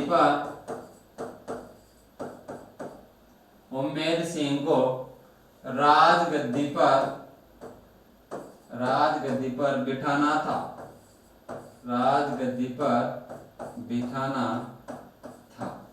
अब ध्यान दीजिएगा, मराठा आ गए यहाँ पर, बूंदी में आ गए। अब ध्यान देना, सीधा सा मराठा किसके ऊपर आक्रमण करेंगे? अब सवाई जय सिंह के ऊपर। क्योंकि बुलाया किस लिए? सवाई जय सिंह से क्या करना? दलेर सिंह को जो यहाँ का शासक बना रखा है उसे हटाना है और शासक किसको बनाना है? उम्मेद सिंह को बनाना है। अब मराठा जब बूंदी में आ गए तो सीधा सा आक्रमण किसके ऊपर करेंगे? सवाई जय सिंह के ऊपर करेंगे और सवाई जय सिंह के ऊपर आक्रमण करेंगे और यहाँ पर सवाई जय सिंह क्या हो जाएगा साथियों? क्या हो जाएगा? पराजित हो जाता है। क्या हो जाता है? पराजित हो जाता है और युद्ध लड़ा जाएगा। युद्ध कौन सा लड़ा जाएगा? तो मंदसौर का युद्ध लड़ा जाएगा। मंदसौर आप सबको पता है कहाँ पड़ता है? मंदसौर कहाँ पड़ता है?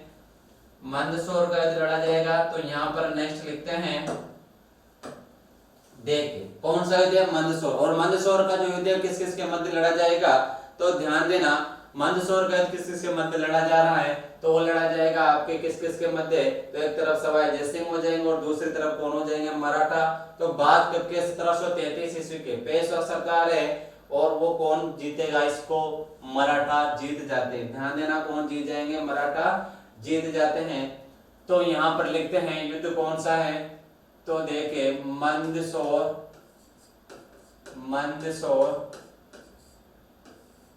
का युद्ध। और जो मंदसौर का युद्ध कब लड़ा गया था? 1733 1733 ईस्वी में लड़ा गया था। और मंदसौर का 1733 में किस किस के मध्य लड़ा जाएगा, तो एक तरफ तो कौन हो जाएगा आपका आमेर, एक तरफ तो आमेर हो गया। आमेर के शासक कौन हो गए आपके सवाई जयसिंह, आमेर शासक कौन हो गए सवाई जयसिंह।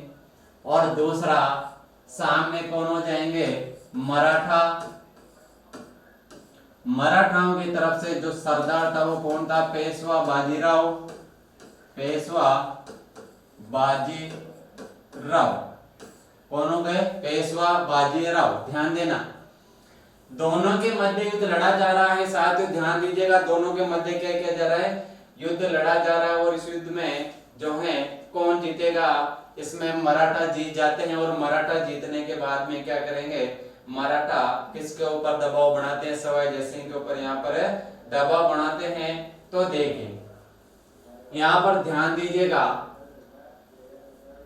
युद्ध लड़ा जा रहा है पेशवा बाजीराव और सवाई जयसिंह के मध्य। और इस युद्ध का जो परिणाम निकल कर आएगा साथियों, परिणाम परिणाम परिणाम क्या निकल कर आता है कि विजेता विजेता विजेता कौन हो जाएंगे मराठा। ध्यान देना विजेता कौन हो गए मराठा। तो कौन से युद्ध में, मंदसौर के युद्ध में विजेता कौन हो गए मराठा हो गए। कौन हो गए मराठा। कब लड़ा जा रहा है 1733 में लड़ा जा रहा है। कब लड़ा जा रहा है 1733 में लड़ा जा रहा है। और परिणाम निकल कर आ रहा है विजेता कौन हो गया आपके मराठा इस युद्ध में विजेता हो गए। नोट लगा के लिखना है नोट। 1733 ईस्वी में 1733 ईस्वी में सवाई जयसिंह के द्वारा सवाई जयसिंह के द्वारा जयपुर जयपुर पूर्वोत्तर योजना चलाई गई। जयपुर पूर्वोत्तर योजना चलाई गई जिसका विरोध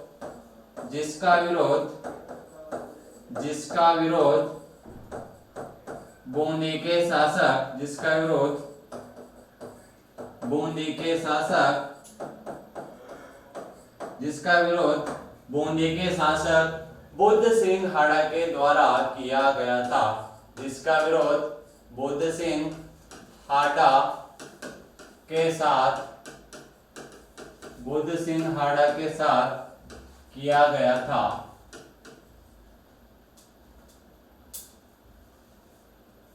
बुद्ध सिंह हाड़ा के द्वारा किया गया था। ध्यान देना किसके द्वारा किया गया था, बुद्ध सिंह हाड़ा के द्वारा किया गया था। ध्यान देना 1733 में सवाई जयसिंह के द्वारा कौन सी योजना चलाई गई है, जयपुर पूर्वोत्तर योजना चलाई गई। साथ ही ध्यान देना कौन सी योजना है, जयपुर पूर्वोत्तर योजना।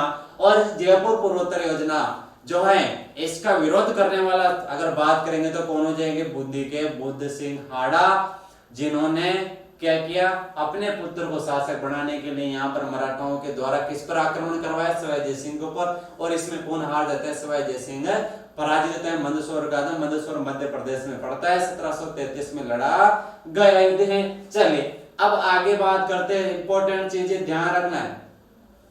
मराठाओं की शक्ति से परेशान हो जाता है कौन, सवाई जयसिंह। उसे पता चल गया कि मराठाओं को किसी भी हालत में सवाई जयसिंह की जो सेना है वो जीत नहीं पाएगी। और नहीं जीत पाने के कारण ही जो है ये सवाई जयसिंह यहाँ पर एक सम्मेलन आयोजित करता है। जल्दी से कमेंट बॉक्स में बताइए कि कौन सा सम्मेलन सवाई जयसिंह के द्वारा बुलाया गया था। आपके आंसर का वेट रहेगा। जल्दी से बताइए कमेंट बॉक्स में कि किसके द्वारा, सॉरी सवाई जयसिंह के द्वारा कौन सा सम्मेलन बुलाया गया था और बुलाने का जो उद्देश्य था वो क्या था। जल्दी से कमेंट बॉक्स में आंसर दीजिए, फटाफट से बताइए।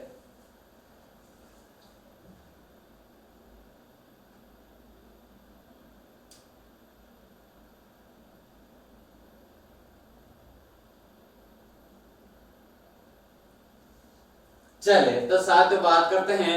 देखिए बुद्ध सिंह हाड़ा के द्वारा यहाँ पर किया गया है, किसका विरोध? पूर्वोत्तर योजना का। जो सवाई जय सिंह ने जयपुर पूर्वोत्तर योजना चलाई उसका विरोध कौन कर रहा है? बूंदी का शासक। और बूंदी का शासक कौन है? बुद्ध सिंह खाड़ा है। आप ध्यान दीजिए, देखिए आगे अगला पॉइंट देखिए। अगला पॉइंट जो आ रहा है आपके सामने वो क्या आ रहा है?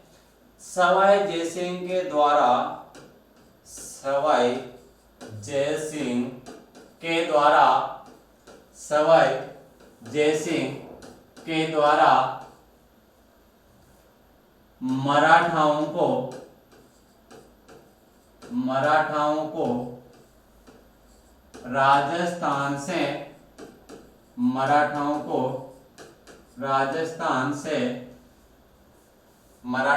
राजस्थान से वापस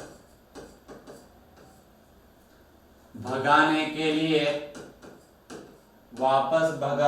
लिए सभी रियासतों के साथ मिलकर, सभी रियासतों के साथ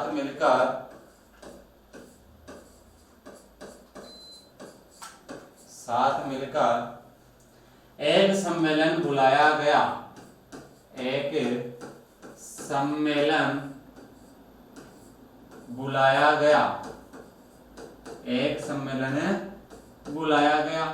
अब ध्यान दीजिएगा, जो सम्मेलन है वो सम्मेलन कौन सा बुलाया गया है? तो ध्यान दीजिएगा, हुरडा सम्मेलन की बात करेंगे, 17 जुलाई 1734 की बात करेंगे, संग्राम सिंह की बात करेंगे, सवाई जय सिंह की बात करेंगे। और परिणाम क्या रहता है कि ये जो सम्मेलन था क्या रहेगा साथियों? असफल रहता है, सक्सेस नहीं होता है।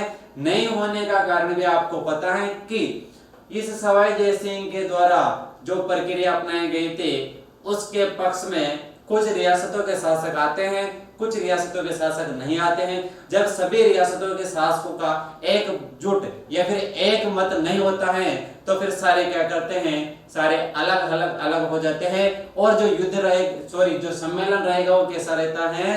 वो असफल रहता है। और सम्मेलन बुलाने का मुख्य उद्देश्य क्या था? मराठाओं को राजस्थान से भगाना था। 17 जुलाई 1734 को आयोजित हुरडा सम्मेलन किया गया था, जिसके जो हैं जनक या फिर सूत्रधार कह सकते अपन कौन हो जाएंगे? आमेर के सवाई जय सिंह, संग्राम सिंह की यहाँ पर बात करेंगे, जगत सिंह की यहाँ पर बात करेंगे, यहाँ पर दलेल सिंह की बात करेंगे, दुर्जन साल की बात करेंगे।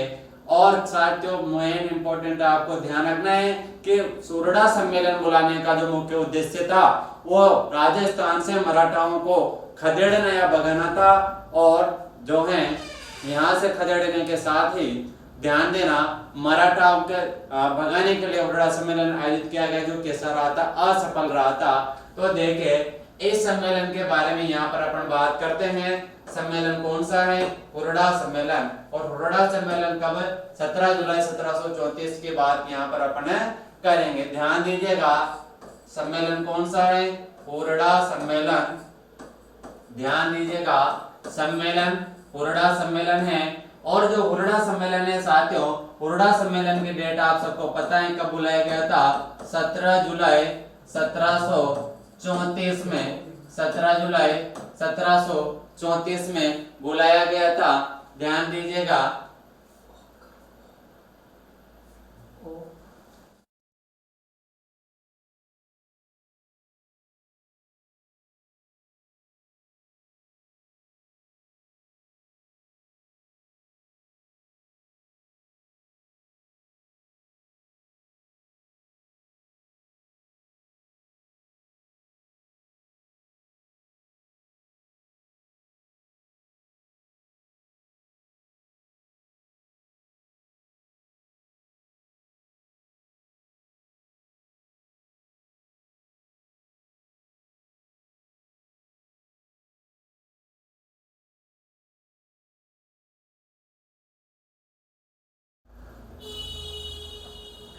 तो शायद हुरडा सम्मेलन की यहाँ पर अपन बात करें और हुरडा सम्मेलन के बारे में 17 जुलाई 1734 के डेट आपको ध्यान में रखनी है। और जो हुरडा सम्मेलन है, हुरडा सम्मेलन का जनक किसको कहेंगे आप? तो हुरडा सम्मेलन के जनक कौन हो जाएंगे?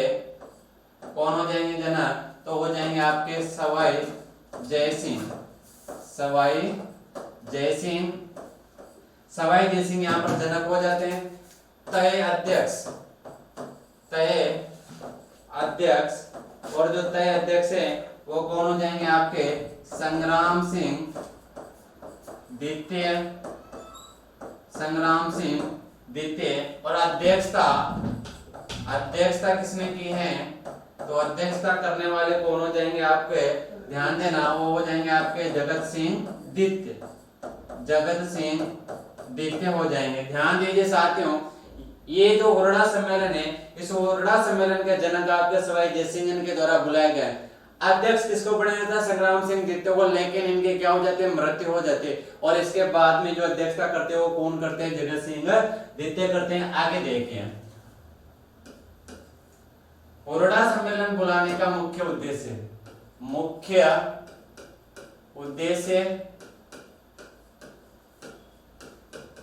मराठाओं को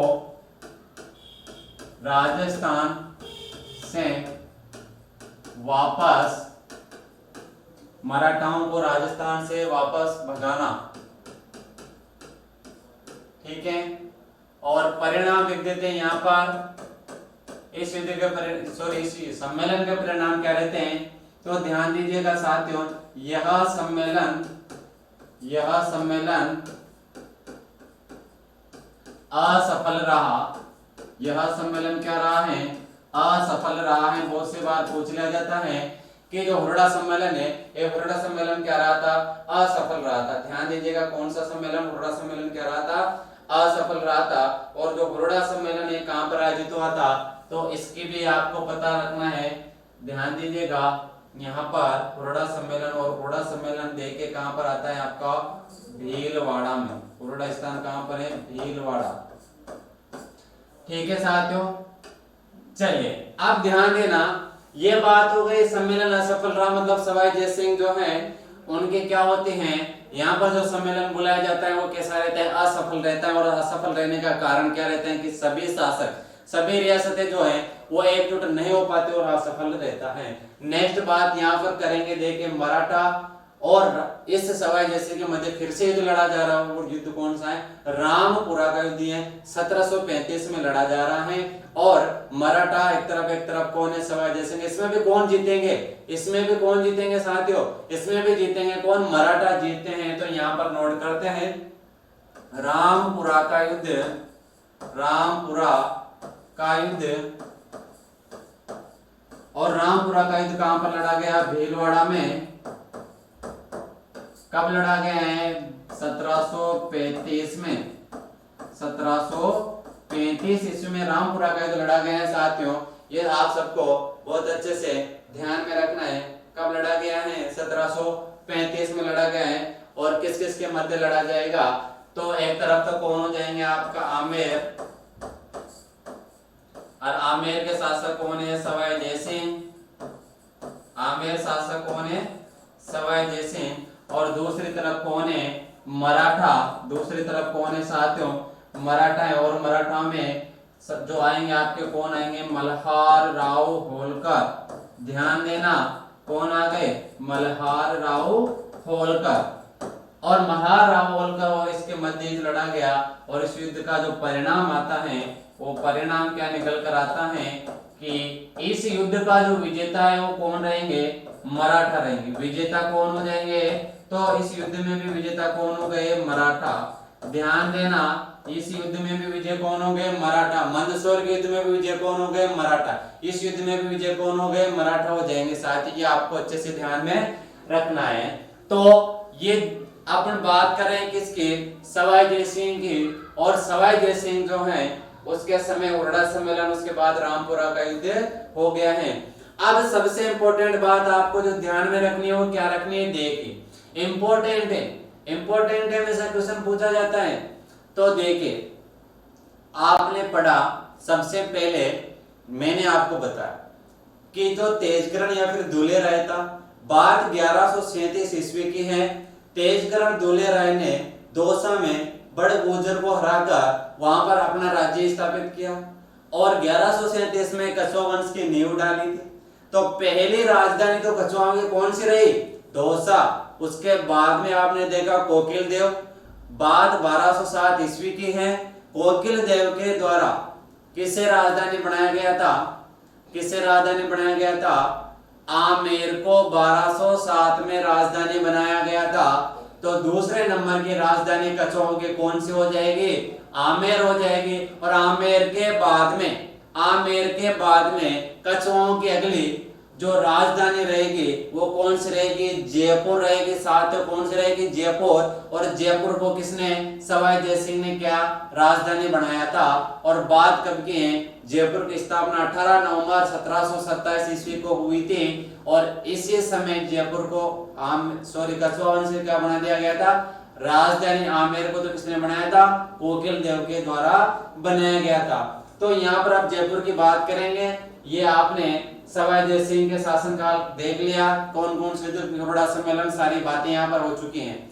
अब देखिए यहाँ पर अपन सीधा सा लिखते हैं कि 18 नवंबर 1727 में जयपुर नगर की स्थापना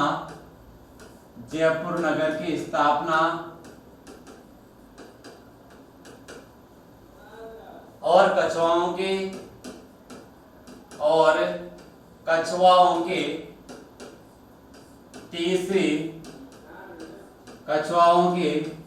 तीसरी राजधानी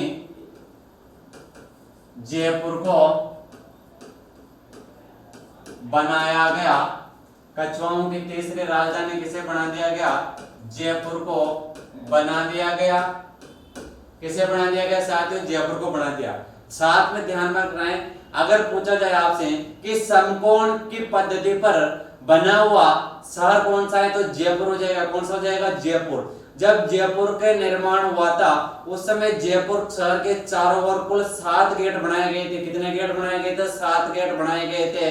ध्रुवपोल, Chandpol, Surajpol, Abaneri gate, new gate, Sanganeri gate, Ajmer gate, इस तरह करके कुल 7 गेट यहाँ पर रखे गए थे। इसके बाद आप देखेंगे तो सवाई जयसिंह के समय पर आप देखते हैं जयबाण तोप का निर्माण करवाया गया था, परीक्षण किया गया था। पहली बार 400 जयपुर में जाकर इसका बारूद का गोला गिरा था, जहां पर गोलेराव तालाब का निर्माण हुआ था। और इसके बाद में आप इसके दरबारी विद्वान देखेंगे, अपन इसके ग्रह, इसके जो ज्योतिष क्षेत्र है वो देखेंगे। सारी बातें करते हुए यहाँ पर सवाई जयसिंह को क्या कर देंगे? अपन समाप्त कर देंगे। तो देख के साथियों नेक्स्ट यहाँ पर देखते हैं जयपुर को राजधानी बनाया गया। ध्यान देना, समकोण पद्धति पर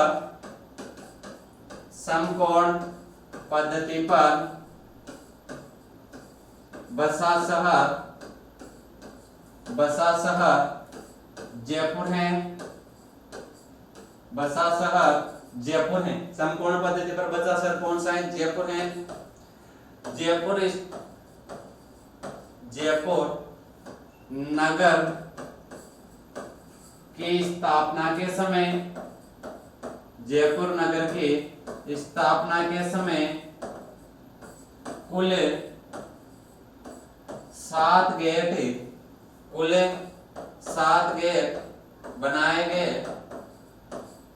कुल 7 गेट बनाए गए। अब देखो 7 गेट कौन कौन से, ध्यान देना इधर। पहला तो कौन सा है? ध्रुवपोल। पहला ध्रुवपोल, दूसरा चांदपोल, ध्रुवपोल, चांदपोल, तीसरा Surajpol, number 4 Ghat gate, number 5 new gate, number 6 में देखेंगे आज अजमेरी गेट, और नंबर 7 कौन सा हो जाएगा आपका? सांगानेरी गेट। नंबर 7 कौन सा हो जाएगा? सांगानेरी गेट। इस तरह से जयपुर को जब बसाया गया था तो 7 दरवाजे रखे गए थे। अब आगे अपन बात करते हैं जयपुर के बारे में और सवाई जयसिंह के बारे में बात करते हैं। तो ध्यान देना, सवाई जयसिंह के शासनकाल में सबसे इंपॉर्टेंट कुल, ध्यान दीजिएगा, सौर वेधशालाएं सबसे इंपॉर्टेंट है स्थापत्य कला में। अगर बात करते हैं सवाई जयसिंह की, तो इसके समय पर 5 सौर वेधशालाओं का निर्माण किया गया, जिन्हें आप जंतर मंतर भी कहते हैं। और 5 सौर वेधशालाओं में आपकी जयपुर सबसे बड़ी वेधशाला है, और सबसे पुरानी की अगर बात करेंगे तो दिल्ली हो जाएगी, उसके बाद मथुरा, उज्जैन और वाराणसी या फिर बनारस जिसे आप कहते हैं। इस तरह से कुल 5 सौर वेधशालाओं का निर्माण किया गया है। जयपुर जो वेधशाला है उसमें सम्राटगढ़ी लगी हुई है, और साथ साथ में रामप्रकाश, जयप्रकाश, सुंतल यंत्र भी यहाँ पर लगे हुए। इनके बारे में भी अपन यहाँ पर बात करेंगे। और ध्यान देना, अश्वमेध यज्ञ करवाने वाला अंतिम हिंदू शासक की बात करेंगे तो सवाई जयसिंह हो जाएगा। 1740 में अश्वमेध यज्ञ करवाया था, जिसमें छोड़े गए घोड़े को कुंभाणी राजपूतों के द्वारा पकड़ा गया था। ये बात आप सबको अच्छे से समझ में आ गई होगी, तो ध्यान दीजिएगा। यहाँ पर सबसे पहले बात करते हैं कि जो सवाई जयसिंह है, सवाई जयसिंह के द्वारा जो वेधशालाओं का निर्माण किया करवाया गया, उनके बारे में अपन यहाँ पर बात कर लेते हैं। तो देखिए, सवाई जयसिंह के द्वारा, सवाई जयसिंह के द्वारा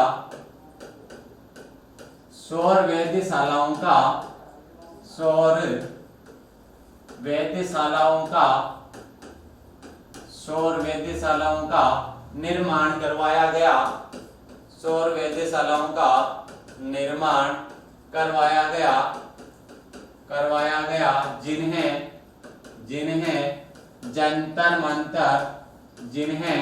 जंतर मंतर भी कहा जाता है। क्या कहा जाता है? जंतर मंतर भी इन्हें कहा जाता है।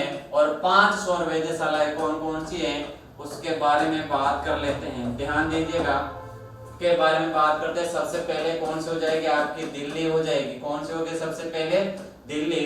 दिल्ली के बाद में आपके पास कौन सी हो गई? जयपुर। जयपुर के बाद में कौन सी हो जाएगी? आपकी एक हो जाएगी उज्जैन, और उज्जैन के बाद में एक कौन सी हो जाएगी? वाराणसी। वाराणसी। और एक कौन सी हो जाती है आपकी लास्ट जो होती है वो हो जाएगी आपकी मथुरा। कौन सी हो जाएगी? मथुरा। ये 5 वेधशालाएं किसके द्वारा? ये आपका जो अमेर शासक है सवाई जयसिंह के द्वारा बनवाई गई है। दिल्ली की बात करेंगे तो सबसे प्राचीन हो जाएगी। कैसी हो जाएगी? सबसे प्राचीन। सबसे प्राचीन। सबसे बड़ी की बात करते हैं तो कौन सी हो जाएगी? जयपुर। सबसे बड़ी कौन सी हो जाएगी? जयपुर। और ये 3 भी नाम आपको ध्यान रखना है, उज्जैन, वाराणसी और मथुरा में भी आपको ध्यान में रखना है। अब ध्यान दीजिएगा, आगे बात करते हैं इसके बारे में कि अन्य कौन कौन से यहाँ पर जो है यंत्र बने हुए हैं। अन्य कौन कौन से यंत्र यहाँ पर बने हुए हैं उसके बारे में बात करते हैं। और जो यंत्र है वो कहां पर बने हुए हैं? जयपुर में। कहां पर आ जाएंगे? आपके जयपुर में। तो देखो यहाँ पर जयपुर के बारे में बात करते हैं, कौन कौन से यंत्र लगे हैं। ध्यान देना, यंत्रों की बात कर रहे हैं। जयपुर वेधशाला में कौन कौन से यंत्र यहाँ पर लगे हुए हैं? तो देखे, पहला बात करेंगे तो देखे, एक तो आता है राम प्रकाश यंत्र, एक आता है सुत्तल यंत्र, और सबसे इंपॉर्टेंट आता है कि सम्राट घड़ी। क्या आता है? सम्राट घड़ी। ये जो यंत्र हैं आपके, ये कहां पर हैं? ये जयपुर वेधशाला में। कहां पर हैं? जयपुर वेधशाला के अंदर आप जाएंगे। अब ध्यान देना, ये जो सौर वेधशाला या फिर जो जंतर मंतर हैं, इनके निर्माण का जो उद्देश्य था वो क्या था? तो इनका मुख्य उद्देश्य क्या था? ग्रह नक्षत्रों की क्या करना था? गणना करना है, या उनके बारे में जानकारी करना है। ये इनका क्या था? मुख्य कार्य था। ध्यान देना, तो इन सौर वेधशालाओं का मुख्य जो कार्य था या मुख्य उद्देश्य जो था वो ग्रह नक्षत्रों की गणना या फिर उनके बारे में जानकारी प्राप्त करना था। ये बात भी आपको ध्यान में रखनी है। तो यहाँ पर लिख देते हैं उद्देश्य। ध्यान देना, इनका उद्देश्य क्या था? देखिए, ग्रह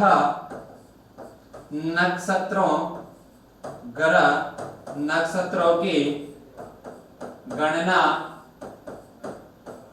व जानकारी करना। ग्रह नक्षत्रों की गणना व जानकारी करना किनका मुख्य उद्देश्य था? तो ये जो वेधशाला है इनके निर्माण का मुख्य उद्देश्य क्या रहा है, तो वो रहा है ग्रह और नक्षत्रों की गणना या फिर जानकारी करना, इनका क्या रहा है, मुख्य उद्देश्य रहा है। आगे बात करते हैं तो ध्यान दीजिएगा, आगे बात करते हैं तो अंतिम हिंदू शासक जिसके द्वारा अश्वमेध यज्ञ करवाया गया था 1740 ईस्वी की बात है, और छोड़े गए घोड़े को कुंभाणी राजपूतों के द्वारा पकड़ा गया था। ये क्वेश्चन पूछा जा चुका है पहले, तो यहाँ पर लिखते हैं, नोट कीजिएगा कि अंतिम हिंदू शासक जिसके द्वारा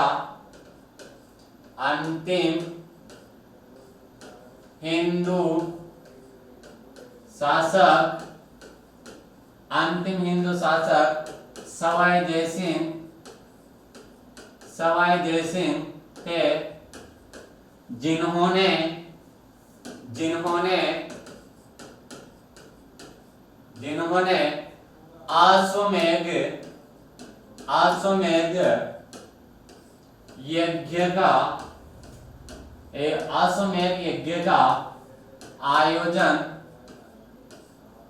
अश्वमेध यज्ञ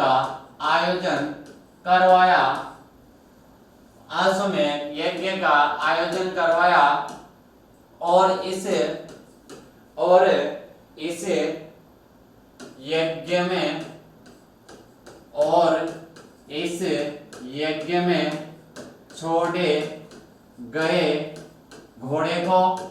इस यज्ञ में छोड़े गए घोड़े को कुंभाणी राजपूतों के द्वारा पकड़ा गया था। ये बात भी आपको ध्यान में रखनी है, तो जल्दी से इसको नोट कर लीजिए।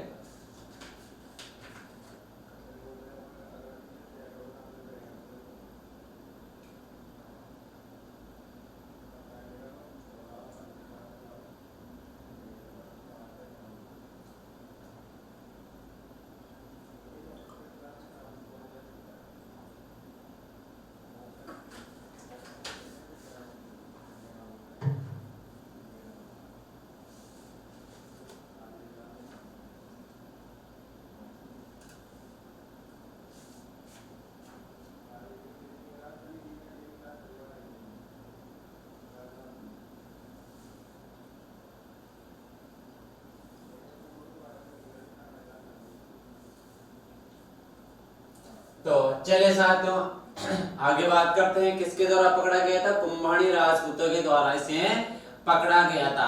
अब आ जाइएगा, जयपुर का वास्तुकार कौन हो जाएगा, विद्याधर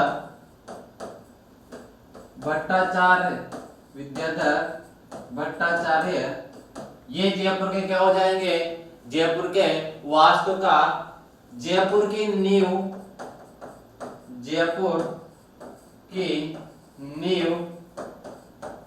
किसके द्वारा, जयपुर की नींव जगन्नाथ पुंडरीक के द्वारा, नींव किसके द्वारा, तो रखी गई है जगन्नाथ पुंडरीक के द्वारा। और जगन्नाथ पुंडरीक जो है सवाई जयसिंह के क्या थे, गुरु थे। इस चीज को नोट कीजिएगा, नोट लगा के लिखेंगे, नोट लगा के, सवाई जयसिंह के गुरु कौन हो जाएंगे, जगन्नाथ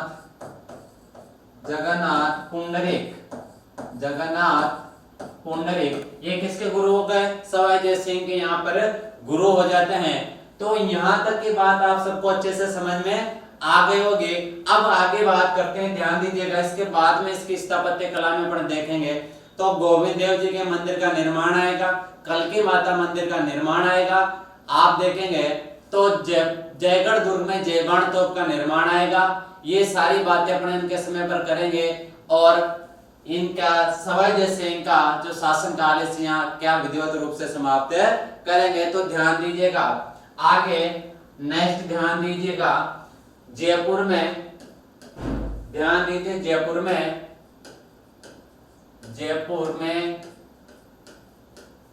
कल्की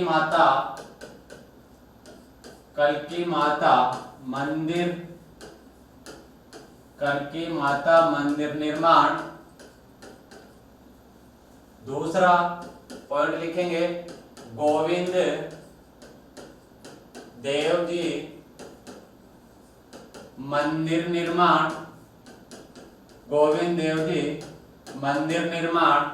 नंबर 3 में लिखेंगे जयगढ़ दुर्ग में जय बाण तोप का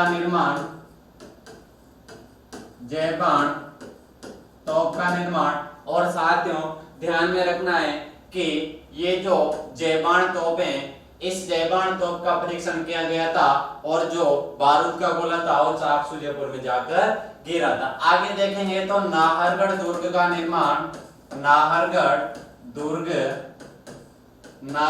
दुर्ग का निर्माण। आप देखेंगे आगे मानसरोवर झील निर्माण। ये सब निर्माण जो है किसके समय की बात है, सवाई जय सिंह के समय की बात है। मुख्य बातें आपको ध्यान में रखना है। अब देखेंगे आगे देखे सवाई जय सिंह के अपन ज्योतिष क्षेत्र की बात कर लेते हैं। किसके ज्योतिष क्षेत्र की बात कर लेते हैं। किसकी बात करेंगे साथियों, ज्योतिष क्षेत्र की बात अपन यहाँ पर करेंगे। ज्योतिष क्षेत्र में ध्यान में रखना है, देखो कहा जाता है कि सवाई जय सिंह भी, जो सवाई जय सिंह है ये खुद एक ज्योतिष कहते हैं, एक ज्योतिषी थे। इनके द्वारा ग्रंथ की रचना की गई जिसका नाम आता है जीज ए मोहम्मद शाही। क्या नाम आता है, जीज ए मोहम्मद शाही।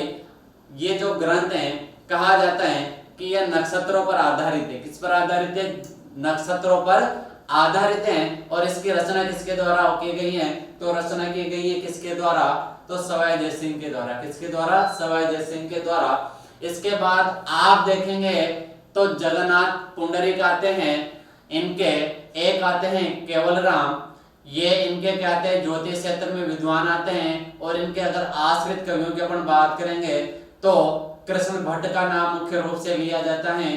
कृष्ण भट्ट जिनके द्वारा राम रसाचार्य की रचना की गई है और जिन्हें ब्रज कवि की उपाधि सवाई जय सिंह के द्वारा दी गई थी। ये बात अपन यहाँ सवाई जय सिंह के शासनकाल में करेंगे। तो चलते हैं नेक्स्ट पॉइंट यहाँ पर लिखेंगे, देखिए तो नोट कीजिए सवाई जय सिंह का ज्योतिष क्षेत्र, सवाई जय सिंह का ज्योतिष क्षेत्र। और सबसे पहला ग्रंथ कौन सा लिखेंगे आप, वो कौन सा हो जाएगा, जीज मोहम्मद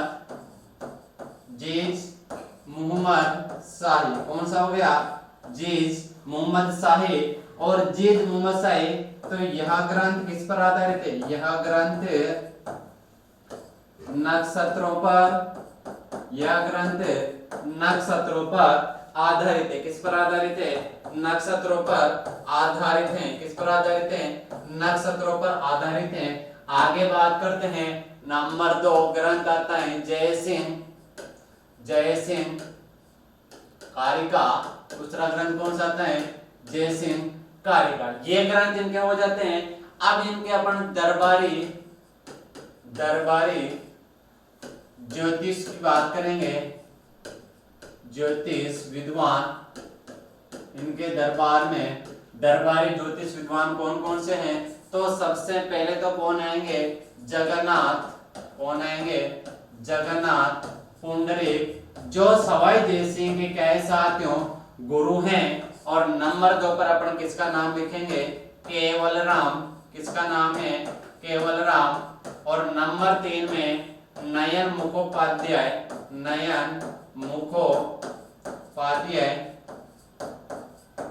ठीक। और एक विद्वान आता है इनका, जिसका नाम क्या आता है, कृष्ण भट्ट।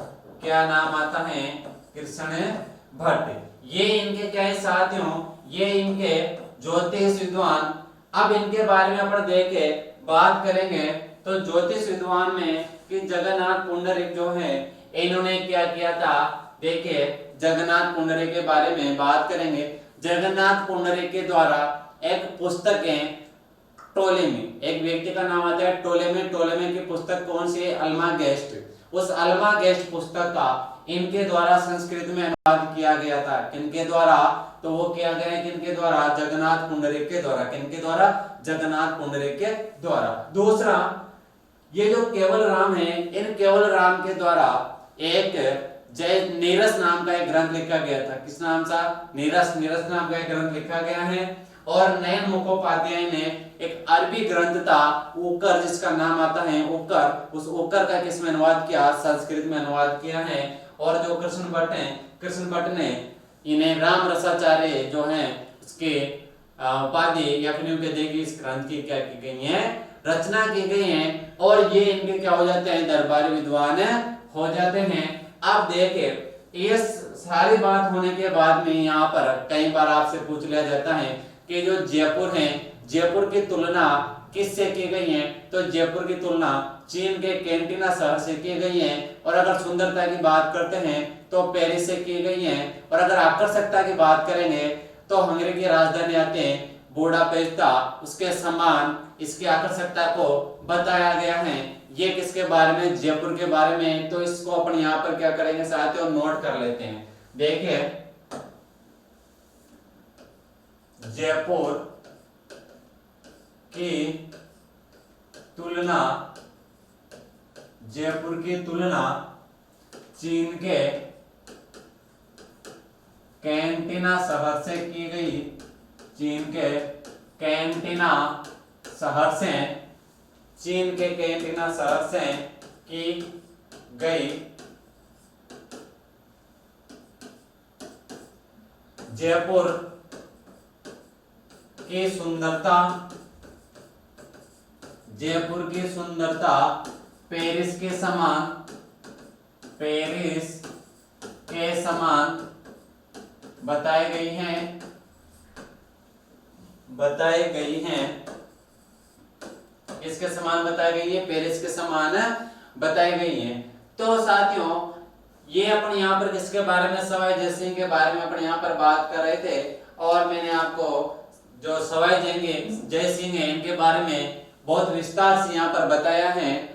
यहाँ पर बहुत विस्तार से आपको सारी जानकारी यहाँ पर दी गई है। और सबसे अंतिम बिंदु यहाँ पर लिखते हैं अपन कि सवाई जयसिंह का शासनकाल 1700 से 1743 ईस्वी तक चला था। और 1743 में रक्त विकार के कारण सवाई जयसिंह के क्या हो जाते हैं, मृत्यु हो जाती है साथियों। और 1743 में सवाई जयसिंह का जो शासन काल है वो क्या हो जाएगा, यहाँ पर समाप्त हो जाता है। तो अंतिम पॉइंट यहाँ पर लिखते हैं कि जो सवाई जयसिंह है, सवाई जयसिंह, सवाई जयसिंह की मृत्यु, सवाई जयसिंह की मृत्यु 1743 ईस्वी में, 1743 ईस्वी में रक्त विकार के कारण, रक्त विकार के कारण, रक्त विकार के कारण,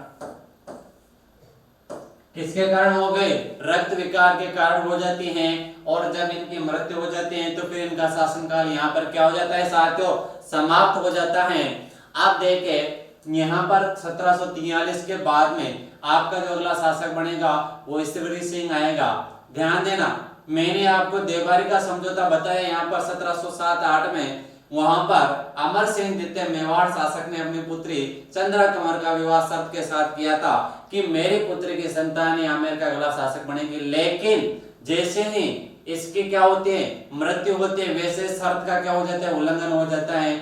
और वैसे तो चंद्र कंवर का पुत्र तो कौन आता है, माधो सिंह आएगा। और सूरज कंवर का पुत्र कौन है, ईश्वरी सिंह। शर्त के अनुसार तो चंद्र कंवर का पुत्र माधो सिंह शासक बनना चाहिए था, लेकिन शासक कौन बनेगा 1743 के बाद, वो बनेगा आपका ईश्वरी सिंह। और ईश्वरी सिंह 1743 से 1750 तक शासन करता है। साथियों आज की क्लास को यहीं पर अपन विराम देते हैं और साथ में आशा करूंगा कि जो सवाई ड्रेसिंग के बारे में आज की क्लास आपने जो जानकारी ली है वो आपको बहुत अच्छे से समझ में आ गए होगी। और मैं आपसे फिर से एक बार कहना चाहूंगा कि जिन्होंने अभी तक भी चैनल को सब्सक्राइब नहीं किया है फटाफट से चैनल को सब्सक्राइब कर दीजिए और वीडियो को लाइक और शेयर करना नहीं भूलें और इसी तरह अपना स्नेह बनाए रखें और मिलते हैं नेक्स्ट क्लास में। तब तक के लिए आप सभी को नमस्कार।